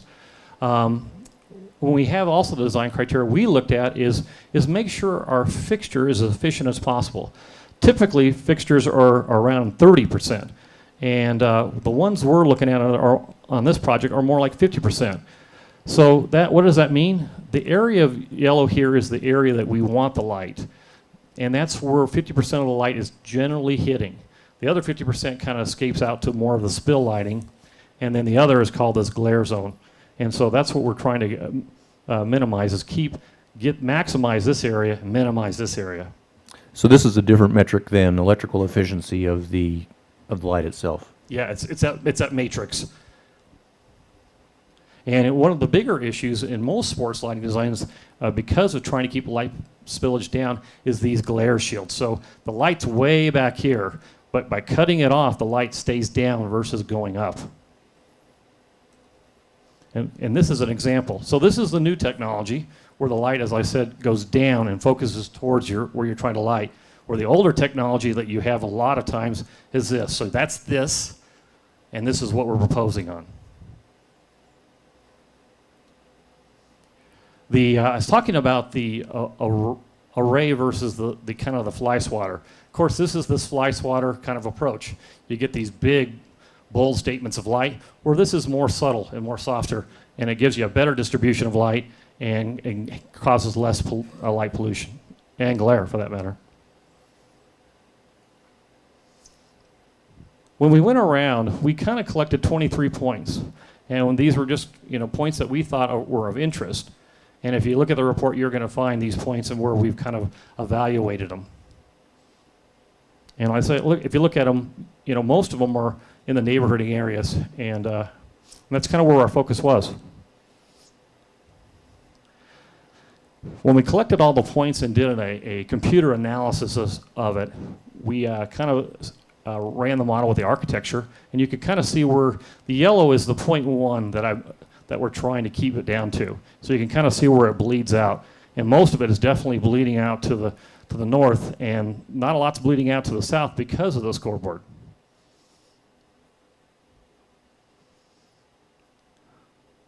One of the light receptor points that we looked at was at, I'd say it looks like Lake and College. And so that was one of the points. And if you're reading the points, this is saying the existing measurable conditions. So we went out there at nighttime, took a light reading, and says vertically it's 0.45 and horizontally it's 0.6. So this is the number that we're really looking at. But the contribution to sports lighting is 0 in the analysis because it's so far away.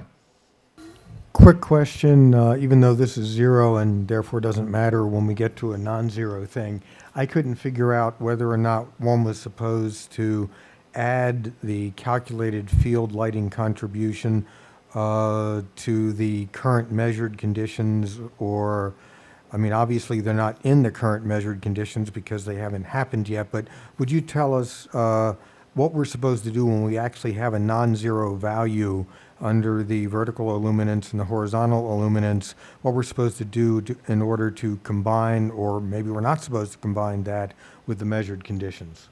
Okay, receptor 6, where you're sitting kind of on Prospect and Shealy Drive, you would take the two measurements and add them. That's kind of what ends up happening. Different than dB, you can basically add generally these two. So you're going to say you're going to be at 0.13 here horizontally, which I said the 0.1 is full moon lighting. So it kind of giving you a barometer of what you're looking at. Does that help? Okay. So in these cases where you're looking at these points, you can kind of see here's where we're at. This is moonlighting type of contribution. We're still far away. And one of the biggest things that you can see, and it's hard to see in this photo, but you can kind of see this is the rendering view. The lights are way up here, so it's being blocked by a lot of the buildings. Is that the one that's to the east? This one is looking this way towards. So I'm looking at that way, and this is that rendering looking that way. From which one? Receptor 6. I took 6 images and I put them in this kind of PowerPoint presentation, but you have 23 of them. But when I look at light receptor 6 in the handout, the SketchUp rendering shows us able to see almost the entire stadium. Yeah, what I ended up doing here is inserting the rendering of it versus just to kind of show where the lights are, because you can't see in the SketchUp as clearly. Now we can go back to the black and whites if it makes it more representation to what you were thinking about. Well, I was just I was using these perhaps incorrectly in order to be able to figure out what one was going to see of the physical structure, ignoring the light. Oh, okay, and I was trying to depict kind of more where the light is versus where the physical structures were. But is the SketchUp rendering that would be at light receptor 6, and if one then runs down 7, 8, and 9, which is my neighborhood, are those SketchUp renderings which show the stadium relative to existing buildings? Those are intended to be accurate representations as best you can do them? Yeah, I think the rendering now has a better illustration of the buildings in between, where the SketchUp model did not have anything really kind of south of Lake Street. Does that make sense? No. This image, if you look at it, shows buildings in between here and the stadium. If you look at the SketchUp, it right, did not show except that. I live there and I don't see any of those buildings in my lived existence. I'm just saying this is what we came out of our rendering that they did. but you're saying those buildings From don't exist. Shealy and Prospect, there are no such buildings. There's homes. Well, these are when a building to me is a home too. These are just homes that they've illustrated. So you're telling me that a one-story home on Prospect is going to make a 10 to 12-story building disappear? From a distance, depending on the perspective, is what they're looking at. I mean, I can look at what the model has in it. Well, that seems odd to me because if I have a straight shot, I can see the towers. If there's no building in between, then you'd see it.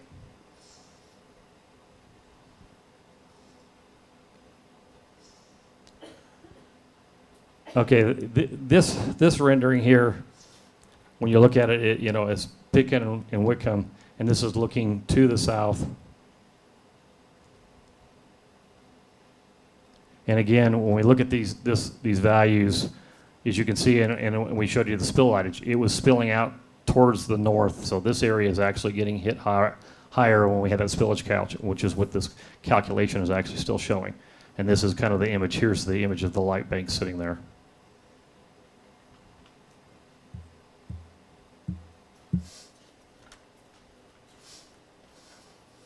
We got Lake and Ellis, and you can see the light bank kind of just generally peeking out the side here.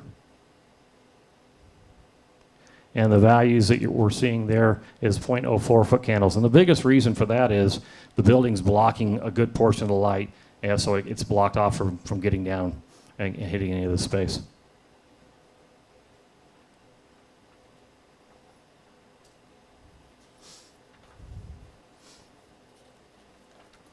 Then we have this is the on Lake and right behind the scoreboard. And again, this is let's tell you what the scoreboard is doing. The scoreboard is a big wall, so the light can't escape past that point. And then if you go to University and Whitcomb or Meridian, then you can see the contributions as it gets back here, so it's not getting that far away from here. One of the bigger reasons the light is being mitigated is because the lights are kind of fanned inward, so their lights are coming this way and aimed inward versus aimed outwards. One of the big things I was talking about mitigation is what I just said is this aiming array being inward helps you out considerably. When you get through it, you look at the light pollution and the spill glare, and it's really kind of it's not significant in that area. And with the new technologies and the architectural way it's shaped, it's not impacting the area. Questions? Before Scott starts, remember this is just the overview we're going to do tonight. We're passing out the study, and we're going to go over it in the next meeting more in depth. So this is just an overview that we're going to do tonight. Yes. All right. So I work for Kimley Horn, and we were in charge of the traffic and parking. So just real quick, is this the overview for the stadium specifically, or was this the one that was done for the university? this is for the stadium specifically. Okay. I believe. So, and it was part of our data that we used, and this came from the previous CSU parking and transportation master plan. So this will be a pretty quick overview just of some of the assumptions that we made and the background information that we took from last season during the November 9th football game against the University of Nevada. So it was, like I said, it was November 9th. There were roughly 15,000 people at the stadium. So we had people counting cars at 23 intersections. This helped us determine what sort of distribution we wanted to have coming into and leaving the game on the street network in Fort Collins for the new stadium.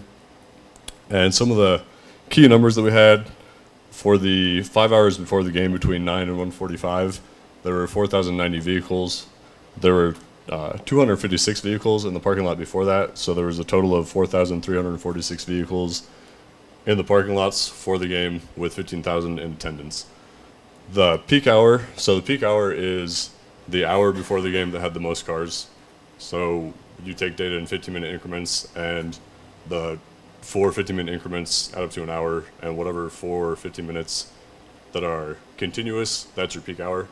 So for that peak hour, there's 1,618 cars, and for that 15 minutes, the peak 15 minutes in that peak hour was 474, which is almost exactly 1/4. So it was a pretty evenly distributed arrival to the game, which is good for us because it means there's not quite as much congestion on the roads coming into the game. The vehicle occupancy was determined through a survey that was given out at the gates to the game, and they asked people, how many people did you have in your car when you came to the game? And using that data, we figured out there's 2.3 people per vehicle, and 37% of the people arrived during the peak hour before the game, and 66% exited at the same time the hour immediately after the game ended, which is kind of what you expect because people come and tailgate before the game, so it's a little bit more spread out. They do fan things, but after the game, most people just want to get in their cars and go. So that's why it's a higher peak hour for the exiting traffic. Some of the assumptions that we made for the parking and trip generation, we used a 40,000 seat stadium, so that's the worst case scenario for traffic is everybody's there. We used 2.6 people per vehicle. This is a slight increase over what we found at Hughes, and this is because it's going to be on campus, so there'll be more people coming together in the cars. We had 70% of the people coming by vehicle, by automobile, 25% will walk or bike, and 5% will use transit, either the Max BRT, which is right outside the window, or the other transport routes that service the campus. We stuck with the 37% arrival peak hour and 66% departure peak hour because through meetings with CSU, we determined that would be pretty similar to what we're going to have with Hughes on campus. People will come to campus, do things before the game, so it'll be spread out like it is currently. For parking, the locations of parking, we used a 0.75 to 1 mile radius around the stadium, which reaches all the way down to South Campus to the NRRC parking lots. And we assumed that CSU will work with the NRRC to use the parking lots down there because they were, I think, 80% empty. When I actually drove around on Saturday afternoon to count all the parking lots on campus, we did not include any parking lots that are student residence or the restricted faculty staff parking lots. We also determined that through discussions with CSU, that overflow parking would be available near the University Tennis Complex, which is right down on South Campus as well. So using the 2.6 people per vehicle and having 70% of the people of the 40,000 come in a car, that resulted in 10,743 cars wanting to park on campus. And with the parking that we had available, we have 8,570 parking spaces, which is roughly a 2,200 parking space deficit. There are a couple options that you can use for that. There is going to be a new engineering parking garage that is proposed that will get you a 1,200 space net gain, and those university tennis courts and the fields next to that, you could fit roughly 1,000 cars. So that's your 2,200 deficit right there, taken care of. For the traffic, like I said before, we had 10,743 vehicles. And using our 37% peak hour, that gives you 3,975 vehicles coming in before the game during the peak hour. And the exiting immediately following the game would be 7,090 vehicles immediately after the game is over. The recommendations that we have will be discussed at the August meeting, and the things that we'll cover at that will be the parking, some things you can do to spread out the demand so that you can have a lower peak hour factor as well. Wayfinding recommendations that you don't have people trying to find parking so that you can ease the congestion so that you just know exactly where you're going. So season ticket holders have their own parking lot so they know exactly where they're going. They don't have to drive around in circles trying to find parking. Some different ways to provide information to the people that are trying to park so that they know before they get to the stadium where they should go. Signage at those parking lots so that you know if you're going to have to pay, if it's for season ticket holders and things like that.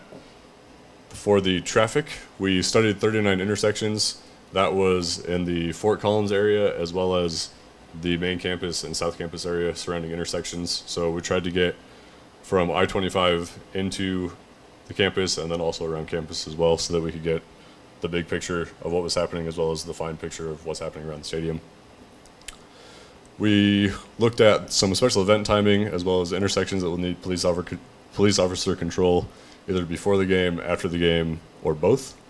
And we also looked at a couple options for getting pedestrians to the game from the South Campus parking lots and also for transit and pedestrian connections. This is the map on the left is just the walking radii. They are in quarter mile increments. This is the stadium right here. That's quarter mile, half mile, 3/4 of a mile, and 1 mile. And this over here is the parking lots, the percent utilized of the parking that's available.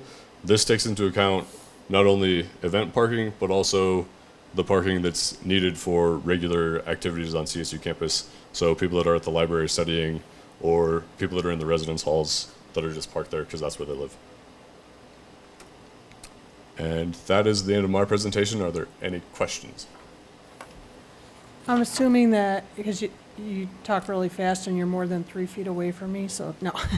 But I'm assuming everything you talked about is in this packet for us to review, right? Yes, Okay. it's all in there. It's also numbers and everything? Yeah, it's Okay. also explained a little bit more in depth Thank as well. you. Yeah, we wanted to just give you the highlights because to kind of start guiding you on this document, but if you look at lots of maps, lots of detail, those are kind of like here are the things to be looking for as you're reading through this. I know you breezed over it. Scott, can you touch on the parking inventory and what the results of the study were related to the existing parking inventory, just to make sure that everybody got that? Yes, so the parking that we did right now, like I said, there are 10,743 people want to park at the stadium. We have roughly 8,500 spaces available on campus, and that is including the NRRC parking lots. And that was just assuming that an agreement could be reached between CSU and the NRRC because those parking lots are not really utilized at all on Saturdays. And so that's a 2,200 spot shortfall. Some possible ways to make up that gap are the engineering lot is going to have a new parking garage possibly constructed, and that will get a net gain of 1,200 spaces. And then also right down here, I believe, is the University Tennis Complex, and there's empty fields that could be used for overflow parking for the at capacity events, and that'll be roughly 1,000 spaces as well. So that would, in essence, cover all of the parking demand that we modeled. We also did not take into account street parking that's on campus. There's a lot of street parking on campus that we did not count, and that is not in this model. So that's also a little bit of a buffer between the model and what may or may not happen with who decides to drive or take public transit and things like that. So just in summary, the CSU has existing parking inventory that could accommodate a capacity stadium right now. That was one of the results. In a summary, that was one of the results of the parking study from Kimley Horn, which was good news. Is that every single spot on campus, all lots that you're counting? No, we didn't use student residents or the restricted faculty and staff. So that's why over here, this is resident lot.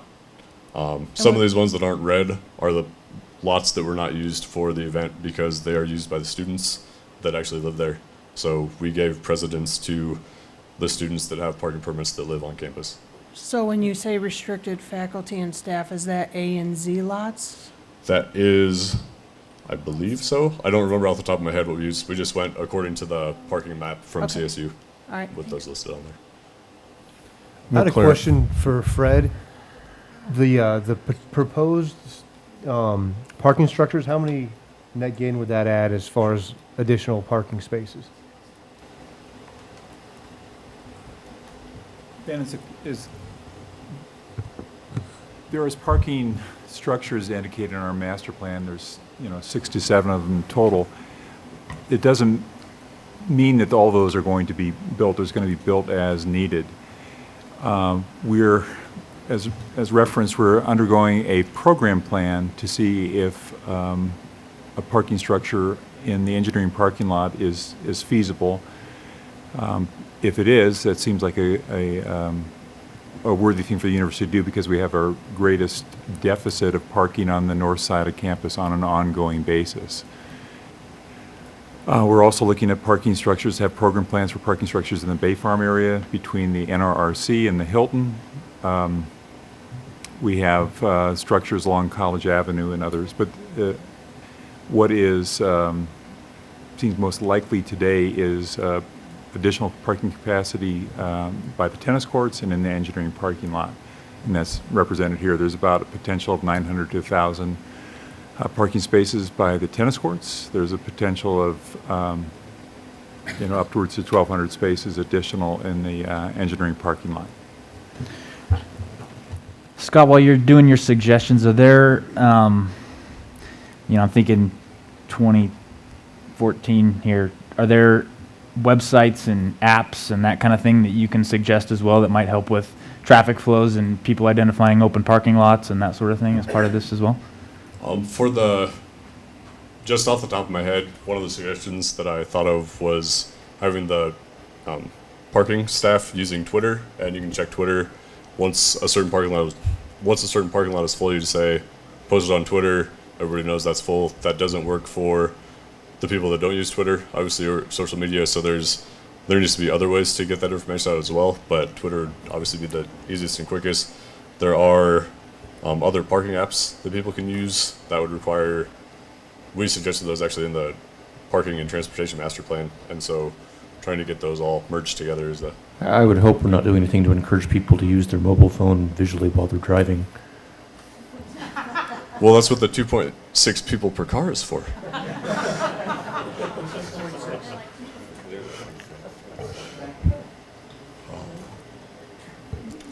Will we find in this report, or will you be giving us an oral presentation the next time, which will compare these sorts of traffic numbers with the actual road capacity of things like Prospect, so that we have a sense and how that would vary, say, if there were a Thursday night game that happened to overlay the end of the workday and that sort of thing? So is that in here, or are you going to walk us through it in a presentation in August? In the study currently, it is compared. It's comparing the non-game day with the game day on a Saturday afternoon. We, Ted and I were actually talking about that earlier, about comparing it to just rush hour normally, so that there would be a baseline comparison to what everybody's used to driving home from work every day, and so that should be added by the next meeting in August, I think. Okay, and then that'll just be. Then we'll just do that in the presentation in August.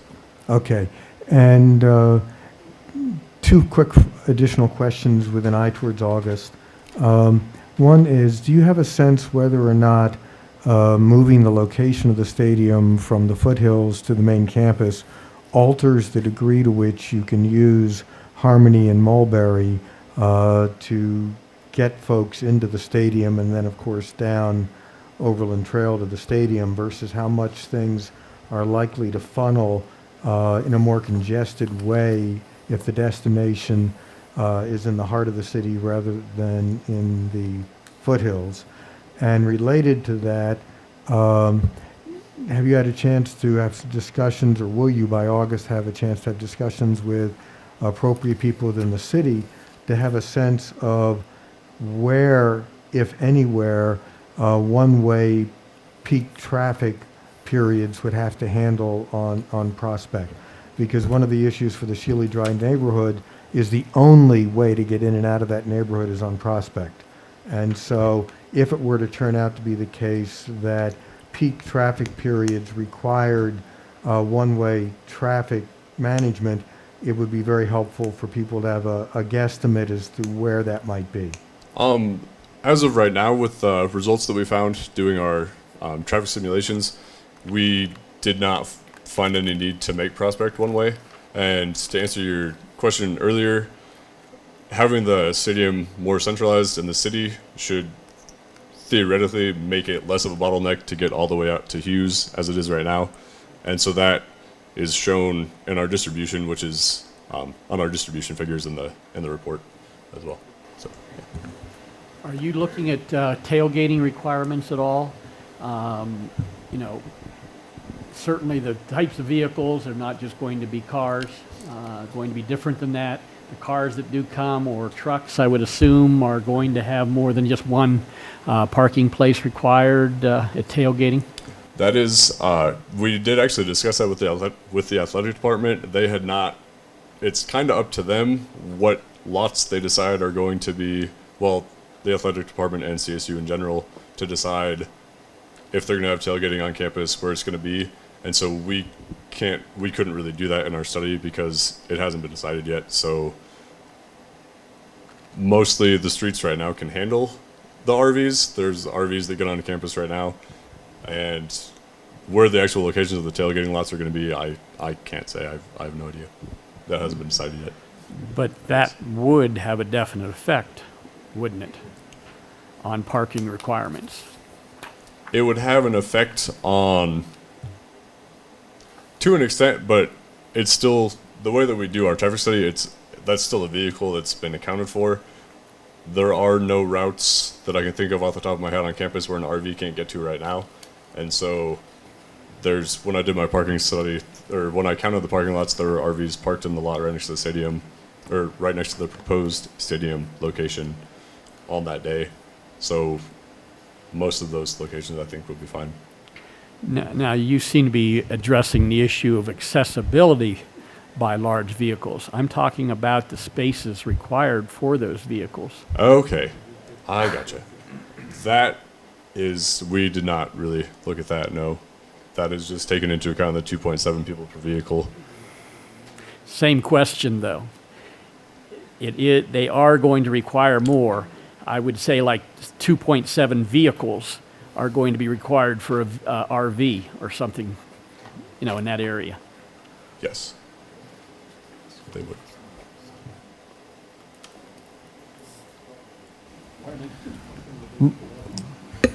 Okay, anything else? Mark? The study that was done last November at the Nevada game. Yes. Admitted, I mean, a really light attendance. Yes. Really sad, actually. But over the years, when we've been to I've been going to games over there for more than 40 years, and when we had 35,000 people coming out there, I mean, the average cars per hour, the vehicles, I mean, it slows way down. I mean, it's it's night and day. Last year you get up 20 minutes from my house and just drive to the game. When there's 35,000, you don't do that. Yeah. So how much did the study of the proposed stadium site tie together with that Hughes study? Because if it had been 32,000 people at the Nevada game instead of 15, it would have been I think this data would have been very different. Well, the occupancy is still going to be the same. Sure, it's just more cars on the road, and so all these numbers that are in this study are for a 40,000 person event, and so that is taken into account with this study. So just to learn how to read this thing, Okay. the peak 15-minute volume of parking lots was 474 vehicles. Mhm. I think that if there were 32,000 people going to Hughes, it wouldn't be 474 vehicles in 15 minutes. It'd be 15. Yeah, I mean, it's it'd be whatever. It'd be a lot less. Yeah, that was just to show basically that when the people arrive at the game, they come pretty evenly distributed, and so that's where we got the 33%. That was just to get the arrival and departure percentages. So we multiplied the 10,000 cars times the 33%, or the 37%, excuse me, that we got for arrivals, and then the 10,000 times the 66% for the departures, and so that all gets factored up for the 40,000. So those were just the background numbers showing showing the reasons that we used the numbers that we did. So it's just basically showing proof that we didn't just make those numbers up, that those numbers are the actual numbers that happen. And this doesn't take into account too, obviously, students that can walk to the game, right, and people that can bike to the game, being so close to the campus, right? That was part of our distribution. So for The on campus, we decided that it would be through what it was at Hughes and it being on campus, we lowered the percentage of people that drove, and so that's why there's 25% of walk and bike. So we upped those percentages a little bit, but not by a whole lot, because we still want to be conservative, and it's way worse if people drive than if they walk. So if it's a pleasant surprise and 35% of people walk or bike, that's even better for the street network. So one more question. Is there any way to determine the impact of moving the campus or the stadium on campus as far as the 66% of people that leave immediately after the game? I would have to believe that number would be reduced because there's more amenities that they would disperse to. Is there any way to maybe look at another stadium that's on campus to see what their exit percentage is? We could, but the reason we stuck with 66% was just so that it is the worst case scenario, so that if more people do stay, then it's more spread out, and then it's better for everybody. So this was the way that we did our traffic study, is just worst case. This is everybody leaving at the same time, and nobody staying to hang out and take pictures or walk around campus and stuff like that. In your experience, though, is it likely that we would see a reduction in the number of cars leaving after the game if it's moved to on campus? I think it depends on what time the game is. Most of the time, if it's a night game, everybody's going to go home immediately. But if it is an afternoon game, people will walk around, maybe go eat somewhere by campus and do that just so that they don't have to, because you make a choice to avoid the traffic, so you wait to go home. Or if they do have tailgating lots on campus, go and tailgate a little bit more, grill out, eat some dinner before you go home, stuff like that. So probably, yes. Looking at that a different way, would there be some people that would be parking in accordance to where their after-game activities are going to be, taking mass transit down, tying up parking spaces in business areas? Yes, that will happen with the mass transit, and that is outside the scope of what we can do with our study, I think. And that's with a lot of other areas that have larger stadiums. You have places where you have malls, and people park at the mall and take mass transit to the stadium. So you park and ride the bus to the stadium, so you don't have to deal with traffic and parking. So that will probably happen, but that requires discussions with Transport and the city of Fort Collins with CSU, and that's further on down the road, I think. Okay, go ahead. I just want to make sure that I'm reading these maps right, and maybe this is what he was asking, but I just want to reiterate. So, like, if I'm looking at figure 5, and so is this telling me, like, if I'm looking at area H, is that telling me that the traffic's going to increase by 525 cars at that intersection during a peak hour on game day? Is that what that's telling me? Is that the game day minus non-game day? This is page, I don't know, it's figure 5. Okay. I'm looking at. Yeah, so that... Is that what that's telling me if I look at H area? And the way that we use that figure was basically just to determine what percent are going to arrive or depart a certain direction. And part of that had to do with the way that traffic control was done at Hughes Stadium, directing people after the game. And so those numbers were just a percent of the total volume. So at the stadium, we summed up. But that's number of cars, right? Yeah, Okay. and so that was how we got a percentage from those numbers Right. to do the distribution. Yeah. Okay. So so it's all factored and scaled. I just wanted to make sure I was reading these right and understanding what the numbers meant. Thank you. Yep, no problem. Okay, everybody else good till next meeting?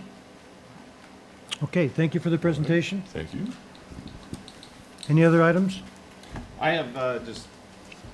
Tyler sent me copies. I think probably many of you have seen the economic studies that Patty Silverstein did. I've got copies for the group. If you have not seen them, I'll just pass them around. And that's it. Roger, we'll be here next week, next month as well. Patty Silverstein is with the firm from Denver that did the economic study, Correct. you mean? Correct. I forget if her name, if the company name is, must be Development Research Partners. Okay, anything else to come before the committee tonight? Okay. You've got when our next meeting is, August 4th. Thanks for coming. See you next time.